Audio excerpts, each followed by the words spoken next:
ਲਓ ਜੀ ਸਟਾਰਟ ਕਰਦੇ ਹਾਂ ਆਪਾਂ ਅੱਜ ਦਾ ਆਪਣਾ ਟੌਪਿਕ। ਠੀਕ ਆ, ਕੱਲ ਅਸੀਂ ਇੱਕ ਪੁਆਇੰਟ ਕਵਰ ਕੀਤਾ ਸੀਗਾ ਲਾਸਟ 'ਚ ਕਿ ਜਿਹੜੀ ਇੰਡੀਆ ਦੀ ਇਕੋਨਮੀ ਆ, ਠੀਕ ਆ, ਕਿ ਉਹ ਅੰਗਰੇਜ਼ਾਂ ਦੇ ਵੇਲੇ ਤੋਂ ਲੈ ਕੇ ਆਜ਼ਾਦ ਭਾਰਤ ਤੱਕ ਕਿਵੇਂ ਇਵੋਲਵ ਕਰੀ ਆ। ਬਟ ਅਸੀਂ ਜਸਟ ਸ਼ੁਰੂਆਤ ਇੱਥੋਂ ਕੀਤੀ ਸੀ ਕਿ ਦੁਨੀਆ 'ਚ ਇਕੋਨਮੀ ਦੀ ਸ਼ੁਰੂਆਤ ਕਿਵੇਂ ਹੋਈ ਆ। ਠੀਕ ਆ, ਪਹਿਲਾਂ ਯੂਰਪ ਦੇ ਵਿੱਚ ਫਿਊਡਲਸ ਸੀਗੇ, ਫਿਰ ਉਸ ਤੋਂ ਬਾਅਦ ਕੈਪੀਟਲਿਜ਼ਮ ਦਾ ਦੌਰ ਆਇਆ, ਫਿਰ ਉਸ ਤੋਂ ਬਾਅਦ ਕੈਪੀਟਲਿਜ਼ਮ ਦਾ ਅਲਟਰਨੇਟ ਨਿਕਲ ਕੇ ਆਇਆ ਸੋਸ਼ਲਿਜ਼ਮ, ਫਿਰ ਉਹਦੇ ਤੋਂ ਬਾਅਦ ਉਹਦਾ ਵੀ ਅਲਟਰਨੇਟ ਨਿਕਲ ਕੇ ਆਇਆ ਇੱਕ ਮਿਕਸਡ ਇਕੋਨਮੀ ਦਾ ਕਨਸੈਪਟ। ਠੀਕ ਆ, ਜਿਹੜਾ ਕਿ ਅੱਜ ਦੁਨੀਆ 'ਚ ਟਰੈਂਡ ਆ। ਫਿਰ ਅਸੀਂ ਇਹ ਦੇਖਿਆ ਕਿ ਕੈਪੀਟਲਿਜ਼ਮ ਤੇ ਕਮਿਊਨਿਜ਼ਮ 'ਚ ਕੀ ਫਰਕ ਆ, ਫਿਰ ਇਹ ਦੇਖਿਆ ਕਿ ਕਮਿਊਨਿਜ਼ਮ ਤੇ ਸੋਸ਼ਲਿਜ਼ਮ 'ਚ ਕੀ ਫਰਕ ਆ, ਫਿਰ ਇਹ ਦੇਖਿਆ ਕਿ ਸੋਸ਼ਲਿਜ਼ਮ ਵੀ ਦੋ ਪ੍ਰਕਾਰ ਦਾ ਹੈ, ਇੱਕ ਕਮਿਊਨਿਸਟਿਕ ਸੋਸ਼ਲਿਜ਼ਮ, ਇੱਕ ਡੈਮੋਕ੍ਰੈਟਿਕ ਸੋਸ਼ਲਿਜ਼ਮ। ਠੀਕ ਆ, ਕਿਵੇਂ according to the needs, according to your ability ਤੇ ਫ੍ਰੀ ਹੈਂਡ ਸਾਰੀਆਂ ਇਕੋਨਮੀਜ਼ ਦੇ ਆਪੋ ਆਪਣੇ ਫੰਡੇ ਆ, ਉਹਨਾਂ ਨੂੰ ਕੰਪਾਈਲ ਕੀਤਾ। ਕੱਲ੍ਹ ਵਾਲਾ ਲੈਕਚਰ ਬਿਲਕੁਲ ਮਿਸ ਨਾ ਕਰਿਓ। ਠੀਕ ਆ, ਹੁਣ ਅੱਜ ਅਸੀਂ ਬਿਲਕੁਲ ਲਾਈਨ ਬਾਏ ਲਾਈਨ ਜਾਂ ਪੁਆਇੰਟ ਬਾਏ ਪੁਆਇੰਟ ਸਮਝਣ ਦੀ ਕੋਸ਼ਿਸ਼ ਕਰਾਂਗੇ ਕਿ ਇੰਡੀਅਨ ਇਕੋਨਮੀ ਜਿਹੜੀ ਆ ਉਹ ਕਿਸ ਤਰੀਕੇ ਨਾਲ ਇਵੋਲਵ ਹੋਈ ਆ। ਠੀਕ ਹੈ, ਦੇਖੋ ਸਭ ਤੋਂ ਪਹਿਲਾਂ ਕਿ ਜੇ ਅਸੀਂ ਗੱਲ ਕਰੀਏ ਤਾਂ ਇੰਡੀਆ ਦੀ GDP ਜਿਹੜੀ ਆ ਉਹ ਇੰਡੀਆ ਬਹੁਤ ਜ਼ਿਆਦਾ ਰੇਟ 'ਤੇ ਗਰੋ ਕਰ ਰਿਹਾ ਸੀ ਜਦੋਂ ਇੰਡੀਆ 'ਚ ਮੁਗਲ ਐਰਾ ਸੀਗਾ। ਠੀਕ ਆ, ਉਸ ਟਾਈਮ ਇੰਡੀਆ 'ਚ ਤੁਸੀਂ ਨਾ ਕਦੀ ਵੀ ਦੇਖ ਲਓ, ਚਾਹੇ ਤੁਸੀਂ ਸਾਡਾ ਏਨਸ਼ੈਂਟ ਹਿਸਟਰੀ ਦੇਖ ਲਓ, ਚਾਹੇ ਮੈਡੀਵਲ ਦੇਖ ਲਓ, ਤੁਹਾਨੂੰ ਨਾ ਕਿਤੇ ਵੀ ਜਾ ਕੇ ਉਸ ਟਾਈਮ ਬੜੇ ਹਿਸਟੋਰੀਅਨਸ ਨੇ ਜਿਨ੍ਹਾਂ ਨੇ ਰਾਜਿਆਂ ਨੂੰ ਬੜਾ ਕ੍ਰਿਟੀਸਾਈਜ਼ ਕੀਤਾ ਹੈ ਕਿ ਇਸ ਮੁਗਲ ਰਾਜੇ ਨੇ ਆਹ ਗਲਤੀਆਂ ਕੀਤੀਆਂ, ਇਹਦੇ ਸਮੇਂ ਆਹ ਹੋਇਆ, ਇਹ ਇਹਦੇ ਨਾਲ ਲੜਿਆ, ਇਹ ਇਹਦੇ ਨਾਲ ਖਪਿਆ, ਜਾਂ ਉਦੋਂ ਸਾਡੇ 'ਤੇ ਇੱਕ ਆਫਤ ਆ ਗਈ, ਸਾਡੇ ਨਾਲ ਆਹ ਧੱਕਾ ਹੋ ਗਿਆ, ਕੁਦਰਤ ਨੇ ਸਾਡੇ ਨਾਲ ਆਹ ਕਰਤਾ।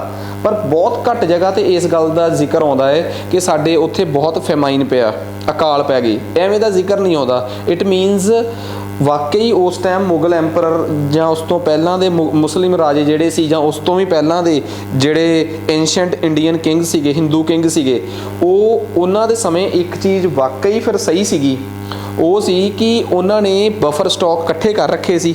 ਐਗਰੀਕਲਚਰ ਬੇਸਡ ਇਕੋਨਮੀ ਹੋਣ ਦੇ ਬਾਵਜੂਦ ਵੀ ਕਦੀ ਇਸ ਗੱਲ ਦਾ ਅਹਿਸਾਸ ਨਹੀਂ ਹੋਣ ਦਿੱਤਾ ਕਿ ਸਾਡੀ ਇਕੋਨਮੀ ਕਿਸੇ ਤਰੀਕੇ ਨਾਲ ਵੀ ਕਮਜ਼ੋਰ ਆ ਜਾਂ ਵੀਕ ਆ। ਤਾਂ ਅਸਲ 'ਚ ਇੰਡੀਆ ਉਸ ਟਾਈਮ ਆਪਣੇ ਆਪ 'ਚ ਸੈਲਫ ਰਿਲਾਇੰਟ ਸੀਗਾ, ਆਪਣੇ ਆਪ ਸੈਲਫ ਡਿਪੈਂਡੈਂਟ ਸੀਗਾ। ਬਟ ਪਰ ਇਹ ਸੀਗਾ ਕਿ ਸਾਡਾ ਦੂਜੇ ਦੇਸ਼ਾਂ ਦੇ ਨਾਲ ਕੋਈ ਬਹੁਤਾ ਜ਼ਿਆਦਾ ਐਕਸਪੋਰਟ ਨਹੀਂ ਸੀਗਾ। ਹਾਂ, ਇੰਡੀਆ 'ਚ ਕੁਛ ਪ੍ਰੀਸ਼ੀਅਸ ਮੈਟਲਸ, ਠੀਕ ਆ, ਤੇ ਸਪਾਈਸਿਸ ਜਿਹੜੇ ਹੋ ਗਏ, ਇਸ ਤਰੀਕੇ ਦੀਆਂ ਚੀਜ਼ਾਂ ਬਾਹਰ ਐਕਸਪੋਰਟ ਹੁੰਦੀਆਂ ਸੀ, ਬਾਹਰੋਂ ਕੋਈ ਯੂਨੀਕ ਆਈਟਮਸ ਇੰਡੀਆ 'ਚ ਇੰਪੋਰਟ ਹੁੰਦੀਆਂ ਸੀ। ਬਟ ਜਿਹੜੀਆਂ ਚੀਜ਼ਾਂ ਸਾਡੇ ਇੱਥੇ ਕਾਮਨ ਮੈਨ ਨੂੰ ਚਾਹੀਦੀਆਂ ਸੀ ਉਹ ਆਪਣੇ ਇੱਥੇ ਆਲਰੇਡੀ ਅਵੇਲੇਬਲ ਸੀਗੀਆਂ। ਸੋ ਇਹ ਇਸ ਕਰਕੇ ਕਿਉਂਕਿ ਬਹੁਤ ਜ਼ਿਆਦਾ ਵੱਡੀ ਰੇਂਜ ਦੀ ਕਲਾਈਮੇਟਿਕ ਜ਼ੋਨ ਇੰਡੀਆ 'ਚ, ਹਰ ਪ੍ਰਕਾਰ ਦੀ ਫਸਲ, ਠੀਕ ਆ, ਹਰ ਸਮੇਂ ਉਗਾਈ ਜਾ ਸਕਦੀ ਹੈ। ਇਸ ਕਰਕੇ ਸਾਨੂੰ ਬਹੁਤਾ ਦੂਜੀਆਂ ਦੇਸ਼ਾਂ 'ਤੇ ਡਿਪੈਂਡ ਨਹੀਂ ਹੋਣਾ ਪਿਆ। ਨਾਲੇ ਐਵੇਂ ਦੀ ਵੀ ਕੋਈ ਗੱਲ ਨਹੀਂ ਸੀ ਕਿ ਦੁਨੀਆ ਦੇ ਕਿਸੇ ਦੇਸ਼ 'ਚ ਵੱਖਰੇ ਪ੍ਰਕਾਰ ਦੀ ਕੋਈ ਮਸ਼ੀਨਰੀ ਸੀਗੀ ਜਿਹੜੀ ਸਾਡੇ ਦੇਸ਼ 'ਚ ਨਹੀਂ ਸੀ, ਕਿਉਂਕਿ ਉਦੋਂ ਕਿਸੇ ਵੀ ਦੇਸ਼ 'ਚ ਇੰਡਸਟਰੀਅਲ ਰੈਵੋਲੂਸ਼ਨ ਨਹੀਂ ਸੀਗੀ। ਇਸ ਕਰਕੇ ਇਹ ਵੀ ਕੁਛ ਕਾਰਨ ਸੀਗਾ। ਬਟ ਜਦੋਂ ਬ੍ਰਿਟਿਸ਼ ਸਾਡੇ ਦੇਸ਼ 'ਚ ਆਏ, ਉਹਨਾਂ ਨੇ ਸਾਡੇ ਦੇਸ਼ ਦੀ ਜਿਹੜੀ ਇਕੋਨਮੀ ਆ ਉਹਨੂੰ ਬੜਾ ਤਗੜਾ ਸੈਟਬੈਕ ਦਿੱਤਾ, ਆਪਾਂ ਕਹਿ ਸਕਦੇ ਹਾਂ। ਵਜ੍ਹਾ ਇੱਕ ਤਾਂ ਜਿਹੜੀ ਸਾਡੀ ਇੰਡੀਆ ਦੀ ਇਕੋਨਮੀ ਦੀ ਰੀੜ੍ਹ ਦੀ ਹੱਡੀ ਸੀ ਐਗਰੀਕਲਚਰ, ਠੀਕ ਆ, ਉਹਨੂੰ ਕਿਸੇ ਨਾ ਕਿਸੇ ਤਰੀਕੇ ਨੁਕਸਾਨ ਪਹੁੰਚਾਇਆ। ਕਿਵੇਂ ਨੁਕਸਾਨ ਪਹੁੰਚਾਇਆ? ਪਹਿਲਾਂ ਸਾਡੇ ਦੇਸ਼ ਦੀ ਜਿਹੜੀ ਐਗਰੀਕਲਚਰ ਸੀਗੀ ਉਹ ਸੀਰੀਅਲ ਬੇਸਡ ਸੀਗੀ, ਮਤਲਬ ਅਸੀਂ ਜ਼ਿਆਦਾ ਉਹ ਉਗਾਉਂਦੇ ਸੀ ਜੋ ਅਸੀਂ ਖਾਣਾ ਹੁੰਦਾ ਸੀ। ਇਹਨਾਂ ਨੇ ਸਾਡੇ ਤੋਂ ਉਹ ਚੀਜ਼ ਖੋਹ ਕੇ ਸਾਨੂੰ ਉਹ ਕੁਛ ਉਗਾਉਣ ਲਈ ਕਿਹਾ ਜਿਹੜੀ ਚੀਜ਼ ਬਾਹਰ ਇੰਪੋਰਟ ਹੋ ਸਕੇ। ਕੈਸ਼ ਕ੍ਰੌਪਸ, ਜਿਵੇਂ ਨੀਲ, ਹੁਣ ਨੀਲ ਖਾਧਾ ਥੋੜ੍ਹਾ ਜਾ ਸਕਦਾ ਹੈ, ਠੀਕ ਆ, ਪਰ ਨੀਲ ਇੰਗਲੈਂਡ ਦੀਆਂ ਤੇ ਯੂਰਪ ਦੀਆਂ ਇੰਡਸਟਰੀਜ਼ ਵਾਸਤੇ ਕੱਚੇ ਮਾਲ ਦੇ ਤੌਰ 'ਤੇ ਯੂਜ਼ ਹੁੰਦਾ ਸੀ, ਸਾਨੂੰ ਉਹ ਉਗਾਉਣ ਵਾਸਤੇ ਕਹਿਤਾ। ਠੀਕ ਆ, ਇੱਕ ਤਾਂ ਇਸ ਚੀਜ਼ ਨੇ ਸਾਨੂੰ ਬਹੁਤ ਸੈਟਬੈਕ ਦਿੱਤਾ ਕਿ ਸਾਡੇ ਦੇਸ਼ ਨੂੰ, ਮਤਲਬ ਕਿ ਕਹਿ ਲਓ ਸਾਡੇ ਦੇਸ਼ ਦੀ ਇਕੋਨਮੀ ਜਿਹੜੀ ਕਿਸੇ ਸਮੇਂ ਐਗਰੀਕਲਚਰ ਬੇਸਡ ਇਕੋਨਮੀ ਸੀਗੀ, ਉਹਨੂੰ ਪਤਾ ਕੀ ਕਰਤਾ? ਉਹਨੂੰ ਇਹ ਕਰਤਾ ਕਿ ਜਿਹੜਾ ਵੀ ਕੁਛ ਸਾਨੂੰ ਉਹਦੇ ਵਾਸਤੇ ਚਾਹੀਦਾ ਹੈ, ਬਾਹਰਲੇ ਦੇਸ਼ ਵਾਸਤੇ ਉਹਨਾਂ ਦੀ ਇੰਡਸਟਰੀ ਨੂੰ ਚਾਹੀਦਾ ਹੈ, ਉਹਦੀ ਰਿਕੁਆਇਰਮੈਂਟ ਪੂਰੀ ਕਰਨ ਵਾਸਤੇ ਅਸੀਂ ਚੀਜ਼ਾਂ ਉਗਾਉਣ ਲੱਗ ਪਏ। ਤੇ ਆਪਣੇ ਹੀ ਐਗਰੀਕਲਚਰ ਤੋਂ ਵਾਂਝੇ ਹੋ ਗਏ ਤੇ ਅਸੀਂ ਅਨਾਜ ਤੋਂ ਵੀ ਵਾਂਝੇ ਹੋ ਗਏ। ਇਸੇ ਕਰਕੇ ਸ਼ਾਇਦ ਇੰਡੀਆ ਨੇ ਲਗਾਤਾਰ ਇੰਨੇ ਫੈਮਾਈਨਸ ਦਾ ਸਾਹਮਣਾ ਕੀਤਾ। 1857 ਤੋਂ ਲੈ ਕੇ ਜੇ ਅਸੀਂ 1947 ਤੱਕ ਦੇਖੀਏ ਨਾ ਤਾਂ 1866, 1876, 1896, 1899, 1901, ਠੀਕ ਆ, 1943 ਇਹ ਉਹ ਸਾਲ ਆ ਜਦੋਂ ਸਾਡੇ ਦੇਸ਼ 'ਚ ਬੜੇ ਖਤਰਨਾਕ ਫੈਮਾਈਨ ਆ। ਇਸ ਤੋਂ ਪਹਿਲਾਂ ਫੈਮਾਈਨਸ ਦਾ ਜ਼ਿਕਰ ਬਹੁਤ ਘੱਟ ਆਉਂਦਾ ਹੈ। It means India the economy ਨੂੰ ਕੋਈ ਨਾ ਕੋਈ ਡੈਂਟ ਲੱਗਿਆ ਹੈ ਜਿਹਦੇ ਕਰਕੇ ਇੰਡੀਆ ਦੀ ਇਕਨੋਮੀ ਦਾ ਆਹ ਹਾਲ ਹੋਇਆ ਸੀਗਾ। ਸੋ ਹੁਣ ਉਹ ਸਾਰੀਆਂ ਗੱਲਾਂ ਜਿਹੜੀਆਂ ਨੇ ਉਹਨਾਂ ਨੂੰ ਅਸੀਂ ਸਮਝਣ ਦੀ ਕੋਸ਼ਿਸ਼ ਕਰਦੇ ਹਾਂ ਕਿ ਆਖਰ ਇੰਡੀਆ ਦੀ ਇਕਨੋਮੀ 'ਚ ਇਹੋ ਜਿਹਾ ਕਿਹੜਾ ਚੇਂਜ ਸੀਗਾ। ਦੇਖੋ ਇੱਕ ਗੱਲ ਬੜੀ ਕਲੀਅਰ ਆ, ਜੇ ਅਸੀਂ ਅੰਗਰੇਜ਼ਾਂ ਦਾ ਮਕਸਦ ਦੇਖੀਏ, ਬ੍ਰਿਟੇਨ ਦਾ ਏਮ ਦੇਖੀਏ ਕਿ ਸਾਡੇ ਦੇਸ਼ ਦੀ ਇਕਨੋਮੀ ਤੋਂ ਉਹ ਚਾਹੁੰਦੇ ਕੀ ਸੀ, ਉਹ ਸਿਰਫ ਸਾਡੇ ਦੇਸ਼ ਨੂੰ as a raw material use ਕਰਨਾ ਚਾਹੁੰਦੇ ਸੀ। ਇਹ ਥੋੜਾ ਹੁਣ ਮੈਨੂੰ ਇੱਕ ਗੱਲ ਦੱਸੋ, ਇੰਡਸਟਰੀ ਕਿੰਨੇ ਪ੍ਰਕਾਰ ਦੀ ਹੋ ਸਕਦੀ ਹੈ? ਇੱਕ ਇੰਡਸਟਰੀ ਉਹ ਹੁੰਦੀ ਹੈ ਜਿਹੜੀ ਇੰਟਰਮੀਡੀਏਟ ਪ੍ਰੋਡਕਟ ਬਣਾਉਂਦੀ ਹੈ। ਹੁਣ ਕੋਈ ਦੱਸ ਸਕਦਾ ਇੰਟਰਮੀਡੀਏਟ ਪ੍ਰੋਡਕਟ ਕੀ ਹੁੰਦਾ ਜਾਂ ਗੁੱਡ ਕੀ ਹੁੰਦਾ ਹੈ? ਜਿਵੇਂ ਸਟੀਲ, ਜਿਹੜੀ ਚੀਜ਼ ਕਿਸੇ ਹੋਰ ਚੀਜ਼ ਤੋਂ ਬਣੀ ਹੋਵੇ ਪਰ ਉਹ ਐਂਡ ਪ੍ਰੋਡਕਟ ਨਾ ਹੋਵੇ, ਉਹ ਕਿਸੇ ਹੋਰ ਕੰਮ ਲਈ ਵਰਤਿਆ ਜਾਵੇ, ਜਿਵੇਂ ਸਟੀਲ ਹੋ ਗਈ। ਤੇ ਲੋਹਾ, ਕੱਚਾ ਲੋਹਾ ਕੀ ਆ? ਸਟਾਰਟਿੰਗ ਗੁੱਡ ਆ, ਠੀਕ ਆ, ਰॉ ਮਟੀਰੀਅਲ ਆ। ਤੇ ਜੇ ਕੋਈ ਮੈਨੂੰ ਕਵੇ ਕਿ ਇੱਕ ਬਣੀ ਹੋਈ ਬਿਲਡਿੰਗ ਕੀ ਆ, ਉਹ ਫਾਈਨਲ ਗੁੱਡ ਆ। ਤਾਂ ਇੰਡੀਆ ਦੇ ਵਿੱਚ ਕਿਤੇ ਵੀ ਨਾ ਤਾਂ ਇੰਡੀਆ 'ਚ ਕੋਈ ਕੈਪੀਟਲ ਇੰਡਸਟਰੀ ਡਿਵੈਲਪ ਕੀਤੀ ਗਈ। ਕੈਪੀਟਲ ਇੰਡਸਟਰੀ ਉਹ ਹੁੰਦੀ ਜਿਹੜੀ ਕੈਪੀਟਲ ਗੁੱਡਸ ਬਣਾਉਂਦੀ ਆ, ਜਿਹਦੇ ਆਧਾਰ ਤੇ ਬਾਕੀ ਇੰਡਸਟਰੀਜ਼ ਕੰਮ ਕਰਦੀਆਂ, ਜਿਵੇਂ ਜਿਨ੍ਹਾਂ ਨੂੰ ਆਪਾਂ ਕੋਰ ਇੰਡਸਟਰੀਜ਼ ਵੀ ਕਹਿ ਦਿੰਦੇ ਆ। ਮੈਨੂੰ ਇੱਕ ਗੱਲ ਦੱਸੋ, ਲੋਹਾ ਹੋ ਗਿਆ, ਆਪਣੇ ਫਰਟੀਲਾਈਜ਼ਰਸ ਹੋ ਗਏ, ਇਹ ਸਾਰੀ ਇੰਡਸਟਰੀ ਕਿਹੜੀ ਹੈ? ਕੋਰ ਇੰਡਸਟਰੀ, ਕਿਉਂਕਿ ਇਸ ਇੰਡਸਟਰੀ ਦੇ ਦਮ ਤੇ ਹੀ ਬਾਕੀ ਸਾਰੀ ਇੰਡਸਟਰੀ ਖੜੀ ਹੈ। ਜੇ ਲੋਹਾ ਨਾ ਬਣੂਗਾ, ਲੋਹਾ ਹੀ ਨਾ ਬਣਿਆ ਆਪਣੇ ਕੋਲ, ਤਾਂ ਕੀ ਤੁਸੀਂ ਹੋਰ ਕੁਝ ਗੱਡੀਆਂ, ਬੱਸਾਂ, ਟਰੱਕ ਬਣਾ ਸਕਦੇ ਹੋ? ਨਹੀਂ ਬਣਾ ਸਕਦੇ। ਇਟ ਮੀਨਸ ਕੋਰ ਇੰਡਸਟਰੀਜ਼ ਨੂੰ ਇੰਡੀਆ 'ਚ ਡਿਵੈਲਪ ਕੀਤਾ ਹੀ ਨਹੀਂ ਗਿਆ। ਇੰਟੈਂਸ਼ਨਸ ਕਿ ਜੇ ਇਹਨਾਂ ਦੀ ਇੰਡਸਟਰੀ ਡਿਵੈਲਪ ਕਰਤੀ ਫਿਰ ਇਹਨਾਂ ਨੇ ਰॉ ਮਟੀਰੀਅਲ ਆਪਣੇ ਕੋਲ ਹੀ ਰੱਖ ਲੈਣਾ ਹੈ, ਤੇ ਇੰਡੀਆ ਦੇ ਰॉ ਮਟੀਰੀਅਲ ਨੂੰ ਉਹ ਯੂਰਪ ਦੀਆਂ ਕੈਪੀਟਲ ਇੰਡਸਟਰੀਜ਼ ਦੇ ਵਿੱਚ, ਜਿਹੜੀਆਂ ਕੈਪੀਟਲ ਗੁੱਡਸ ਡਿਵੈਲਪ ਕਰਨ ਵਾਲੀਆਂ ਇੰਡਸਟਰੀ ਸੀ, ਉਹਦੇ 'ਚ ਵਰਤਣਾ ਚਾਹੁੰਦੇ ਸੀ। ਪਹਿਲੀ ਗੱਲ, ਉਹਨਾਂ ਦੀਆਂ ਇੰਟੈਂਸ਼ਨਸ, ਉਹਨਾਂ ਦਾ ਏਮ ਇਹੀ ਸੀਗਾ ਕਿ ਬ੍ਰਿਟੇਨ ਦੇ ਵਿੱਚ ਇੰਡਸਟਰੀਅਲ ਰੈਵੋਲੂਸ਼ਨ ਆਈ ਆ, ਉਹਦੀਆਂ ਜ਼ਰੂਰਤਾਂ ਇੰਡੀਆ 'ਚੋਂ ਤੇ ਹੋਰ ਇੰਡੀਆ ਵਰਗੇ ਉਹ ਦੇਸ਼ ਜਿਨ੍ਹਾਂ ਨੂੰ ਉਹਨਾਂ ਨੇ ਗੁਲਾਮ ਕਰ ਰੱਖਿਆ ਹੈ, ਜਿਨ੍ਹਾਂ ਨੂੰ ਅੰਗਰੇਜ਼ੀ 'ਚੋਂ ਕਹਿੰਦੇ ਸੀ colonies. India was British colony at that time. ਉਸ ਤੋਂ ਬਿਨਾਂ ਵੀ ਉਹਨਾਂ ਦੀਆਂ ਹੋਰ ਕਈ ਕਲੋਨੀਆਂ ਸੀ, ਠੀਕ ਹੈ ਨਾ। ਉਹ ਹਰ ਇੱਕ ਕਲੋਨੀ ਨੂੰ ਐਕਸਪਲੋਇਟ ਕਰਦੇ ਸੀ, ਉਹਨਾਂ ਦਾ ਸ਼ੋਸ਼ਣ ਕਰਦੇ ਸੀ, ਉਹਨਾਂ ਤੋਂ ਆਪਣੇ ਰॉ ਮਟੀਰੀਅਲ ਦੀਆਂ ਜ਼ਰੂਰਤਾਂ ਪੂਰੀਆਂ ਕਰਦੇ ਸੀ, ਤੇ ਸਾਡੇ ਦੇਸ਼ ਨੂੰ ਸਿਰਫ ਇਸੇ ਕਰਕੇ ਵਰਤਦੇ ਸੀਗੇ, ਰॉ ਮਟੀਰੀਅਲ ਵਾਸਤੇ। ਤਾਂ ਮਕਸਦ ਉਹਨਾਂ ਦਾ ਸਾਨੂੰ, ਇੰਟੈਂਸ਼ਨਸ ਉਹਨਾਂ ਦੀਆਂ ਸਾਨੂੰ ਕਲੀਅਰ ਹੋ ਗਈਆਂ, ਉਹਨਾਂ ਦੀਆਂ ਪਾਲਿਸੀਜ਼ ਵੀ ਬਿਲਕੁਲ ਕਲੀਅਰ ਸੀਗੀਆਂ ਕਿ ਉਹਨਾਂ ਦੇ ਆਉਣ ਕਰਕੇ ਸਾਡੇ ਦੇਸ਼ ਦੀ ਇਕਨੋਮੀ 'ਚ ਇੱਕ ਬੜਾ ਬੇਸਿਕ ਜਿਹਾ ਚੇਂਜ ਆ ਗਿਆ। ਵਜ੍ਹਾ, ਪਹਿਲਾਂ ਸਾਡੇ ਦੇਸ਼ ਦੀ ਇਕਨੋਮੀ ਇਸ ਚੀਜ਼ ਤੇ ਆਧਾਰਿਤ ਸੀ ਕਿ ਅਸੀਂ ਸੈਲਫ ਡਿਪੈਂਡੈਂਟ ਰਹਿਣਾ ਹੈ, ਸੈਲਫ ਰਿਲਾਇੰਟ ਰਹਿਣਾ ਹੈ। ਅਸੀਂ ਇਹੋ ਜੀ ਕੋਈ ਚੀਜ਼ ਨਹੀਂ ਹੋਊਗੀ ਜਿਹੜੀ ਸਾਡੇ ਦੇਸ਼ 'ਚ ਉਗਾਈ ਜਾਵੇ, ਨਾ ਉਗਾਈ ਜਾਵੇ ਤੇ ਸਾਨੂੰ ਉਹਦੀ ਜ਼ਰੂਰਤ ਆ। ਅਸੀਂ ਹਰ ਇੱਕ ਉਹ ਚੀਜ਼ ਉਗਾ ਲੈਂਦੇ ਸੀ ਜਿਹਦੀ ਸਾਨੂੰ ਜ਼ਰੂਰਤ ਸੀ। ਪਰ ਅੰਗਰੇਜ਼ਾਂ ਦੇ ਆਉਣ ਤੋਂ ਬਾਅਦ ਅਸੀਂ ਹਰ ਇੱਕ ਉਹ ਚੀਜ਼ ਉਗਾਉਣੀ ਸ਼ੁਰੂ ਕਰਤੀ ਜਿਹਦੀ ਜ਼ਰੂਰਤ ਅੰਗਰੇਜ਼ਾਂ ਨੂੰ ਸੀ, ਨਾ ਕਿ ਸਾਨੂੰ। ਤਾਂ ਇਹ ਉਹਨਾਂ ਦੇ ਕੁਝ ਚੇਂਜਿਸ ਉਹਨਾਂ ਦੇ ਵਿੱਚ ਆਏ, ਠੀਕ ਆ। ਤਾਂ ਉਹ ਸਮੇਂ 'ਚ ਸਭ ਤੋਂ ਪਹਿਲੀ ਗੱਲ, ਜੇ ਕੋਈ ਸਟੈਪ ਬਾਏ ਸਟੈਪ ਦੱਸੇ, ਸੈਕਟਰ ਬਾਏ ਸੈਕਟਰ ਗੱਲ ਕਰੀਏ ਕਿ ਐਗਰੀਕਲਚਰ ਸੈਕਟਰ ਤੇ ਕੀ ਚੋਟ ਵੱਜੀ ਹੈ, ਮੈਨੂਫੈਕਚਰਿੰਗ ਤੇ ਕੀ ਚੋਟ ਵੱਜੀ ਹੈ, ਤੇ ਤੀਸਰੀ ਚੀਜ਼ ਕੀ ਆ, ਸਰਵਿਸ ਸੈਕਟਰ ਤੇ ਕੀ ਨੁਕਸਾਨ ਹੋਇਆ ਹੈ। ਤਾਂ ਸਟੈਪ ਬਾਏ ਸਟੈਪ ਅਸੀਂ ਜੇ ਗੱਲ ਕਰੀਏ ਤਾਂ ਸਭ ਤੋਂ ਪਹਿਲੀ ਗੱਲ, ਅੰਗਰੇਜ਼ਾਂ ਦੇ ਵੇਲੇ ਜਿਹੜੀ ਸਾਡੀ ਐਗਰੇਰੀਅਨ ਇਕਨੋਮੀ ਸੀ, ਪਹਿਲੀ ਗੱਲ ਸਾਡੀ ਸਾਰੀ ਇਕਨੋਮੀ ਖੇਤੀਬਾੜੀ ਆਧਾਰਿਤ ਸੀਗੀ, ਕਿਉਂਕਿ ਬਹੁਤਾ ਦੇਸ਼ ਉਦੋਂ ਖੇਤੀਬਾੜੀ ਹੀ ਕਰਦਾ ਸੀਗਾ। ਦੂਜੀ ਗੱਲ, ਐਗਰੀਕਲਚਰ ਨੂੰ ਕਿਸੇ ਵੀ ਤਰੀਕੇ ਗਰੋ ਨਹੀਂ ਹੋਣ ਦਿੱਤਾ, ਇੱਥੋਂ ਤੱਕ ਕਿ ਸਾਨੂੰ ਵਾਰ-ਵਾਰ ਇਸ ਗੱਲ ਵਾਸਤੇ ਮਜਬੂਰ ਕੀਤਾ ਗਿਆ ਕਿ ਕੈਸ਼ ਕ੍ਰੌਪਸ ਉਗਾਈਆਂ ਜਾਣ। ਤੁਹਾਨੂੰ ਸ਼ਾਇਦ ਇਸ ਗੱਲ ਦਾ ਪਤਾ ਹੋਵੇ ਕਿ ਸਾਡੇ ਦੇਸ਼ 'ਚ ਕਈ ਜਗ੍ਹਾ ਤੇ ਵਿਦਰੋਹ ਵੀ ਹੋਏ ਸੀ। 1859 ਦੇ ਵਿੱਚ ਬੰਗਾਲ ਦੇ ਵਿੱਚ ਬੰਗਾਲੀਆਂ ਨੇ ਵਿਦਰੋਹ ਕੀਤਾ ਸੀਗਾ ਕਿ ਅਸੀਂ ਆਪਣੇ ਇਲਾਕੇ 'ਚ ਉਹ ਨਹੀਂ ਉਗਾਉਣਾ, ਨੀਲ ਨਹੀਂ ਉਗਾਉਣਾ, ਕਿਉਂਕਿ ਜਿਹੜੇ ਸਾਲ ਅਸੀਂ ਨੀਲ ਦੀ ਖੇਤੀ ਕਰ ਲੈਂਦੇ ਆ ਉਸ ਸਾਲ ਜ਼ਮੀਨ ਇੰਨੀ ਬੇਕਾਰ ਹੋ ਜਾਂਦੀ ਆ ਕਿ ਅਗਲੇ ਸਾਲ ਫਿਰ ਉਹ ਕਿਸੇ ਹੋਰ ਖੇਤੀ ਦੇ ਲਾਇਕ ਨਹੀਂ ਰਹਿੰਦੀ। ਉੱਥੇ ਬੜਾ ਜ਼ਬਰਦਸਤ ਵਿਦਰੋਹ ਹੋਇਆ ਜਿਹਨੂੰ ਕਿਹਾ ਗਿਆ ਇੰਡੀਗੋ ਰਿਵੋਲਟ। ਫਿਰ ਅੰਗਰੇਜ਼ਾਂ ਨੇ ਉੱਥੋਂ ਆਪਣਾ ਬੋਰੀ ਬਿਸਤਰਾ ਪੈਕ ਕੀਤਾ ਤੇ ਚਲੇ ਗਏ ਬਿਹਾਰ ਦਾ ਚੰਪਾਰਣ ਦਾ ਇਲਾਕਾ, ਠੀਕ ਆ। ਉੱਥੇ 1917 'ਚ ਵਿਦਰੋਹ ਹੋਇਆ ਜਿਹਨੂੰ ਮਹਾਤਮਾ ਗਾਂਧੀ ਲੀਡ ਕਰਨਗੇ ਅੱਗੇ ਜਾ ਕੇ। ਉੱਥੇ ਵੀ ਉਹੀ ਇੰਡੀਗੋ ਰਿਵੋਲਟ ਫੇਰ ਹੋਇਆ ਕਿ ਨੀਲ ਦੀ ਖੇਤੀ ਅਸੀਂ ਨਹੀਂ ਕਰਨੀ, ਠੀਕ ਆ। ਇਸੇ ਤਰੀਕੇ ਇੰਡੀਆ ਦੇ ਵੱਖਰੇ ਵੱਖਰੇ ਇਲਾਕਿਆਂ 'ਚ ਜਿੱਥੇ ਜੰਗਲੀ ਲੋਕ ਰਹਿੰਦੇ ਸੀ, ਜਿਨ੍ਹਾਂ ਨੂੰ ਅਸੀਂ ਟਰਾਈਬਲਸ ਕਹਿੰਦੇ ਆ, ਅੰਗਰੇਜ਼ਾਂ ਦੀ ਉਹਨਾਂ ਨਾਲ ਵੀ ਬੜੀ ਵਾਰ ਲੜਾਈ ਹੋਈ, ਕਿਉਂਕਿ ਉਹ ਸਾਡੇ ਦੇਸ਼ ਦੀ ਲੱਕੜ ਵਰਤਣਾ ਚਾਹੁੰਦੇ ਸੀ ਆਪਣੇ ਦੇਸ਼ 'ਚ ਤੇ ਹੋਰ ਦੂਜੇ ਦੇਸ਼ਾਂ 'ਚ ਰੇਲਵੇ ਲਾਈਨਸ ਵਿਛਾਉਣ ਵਾਸਤੇ।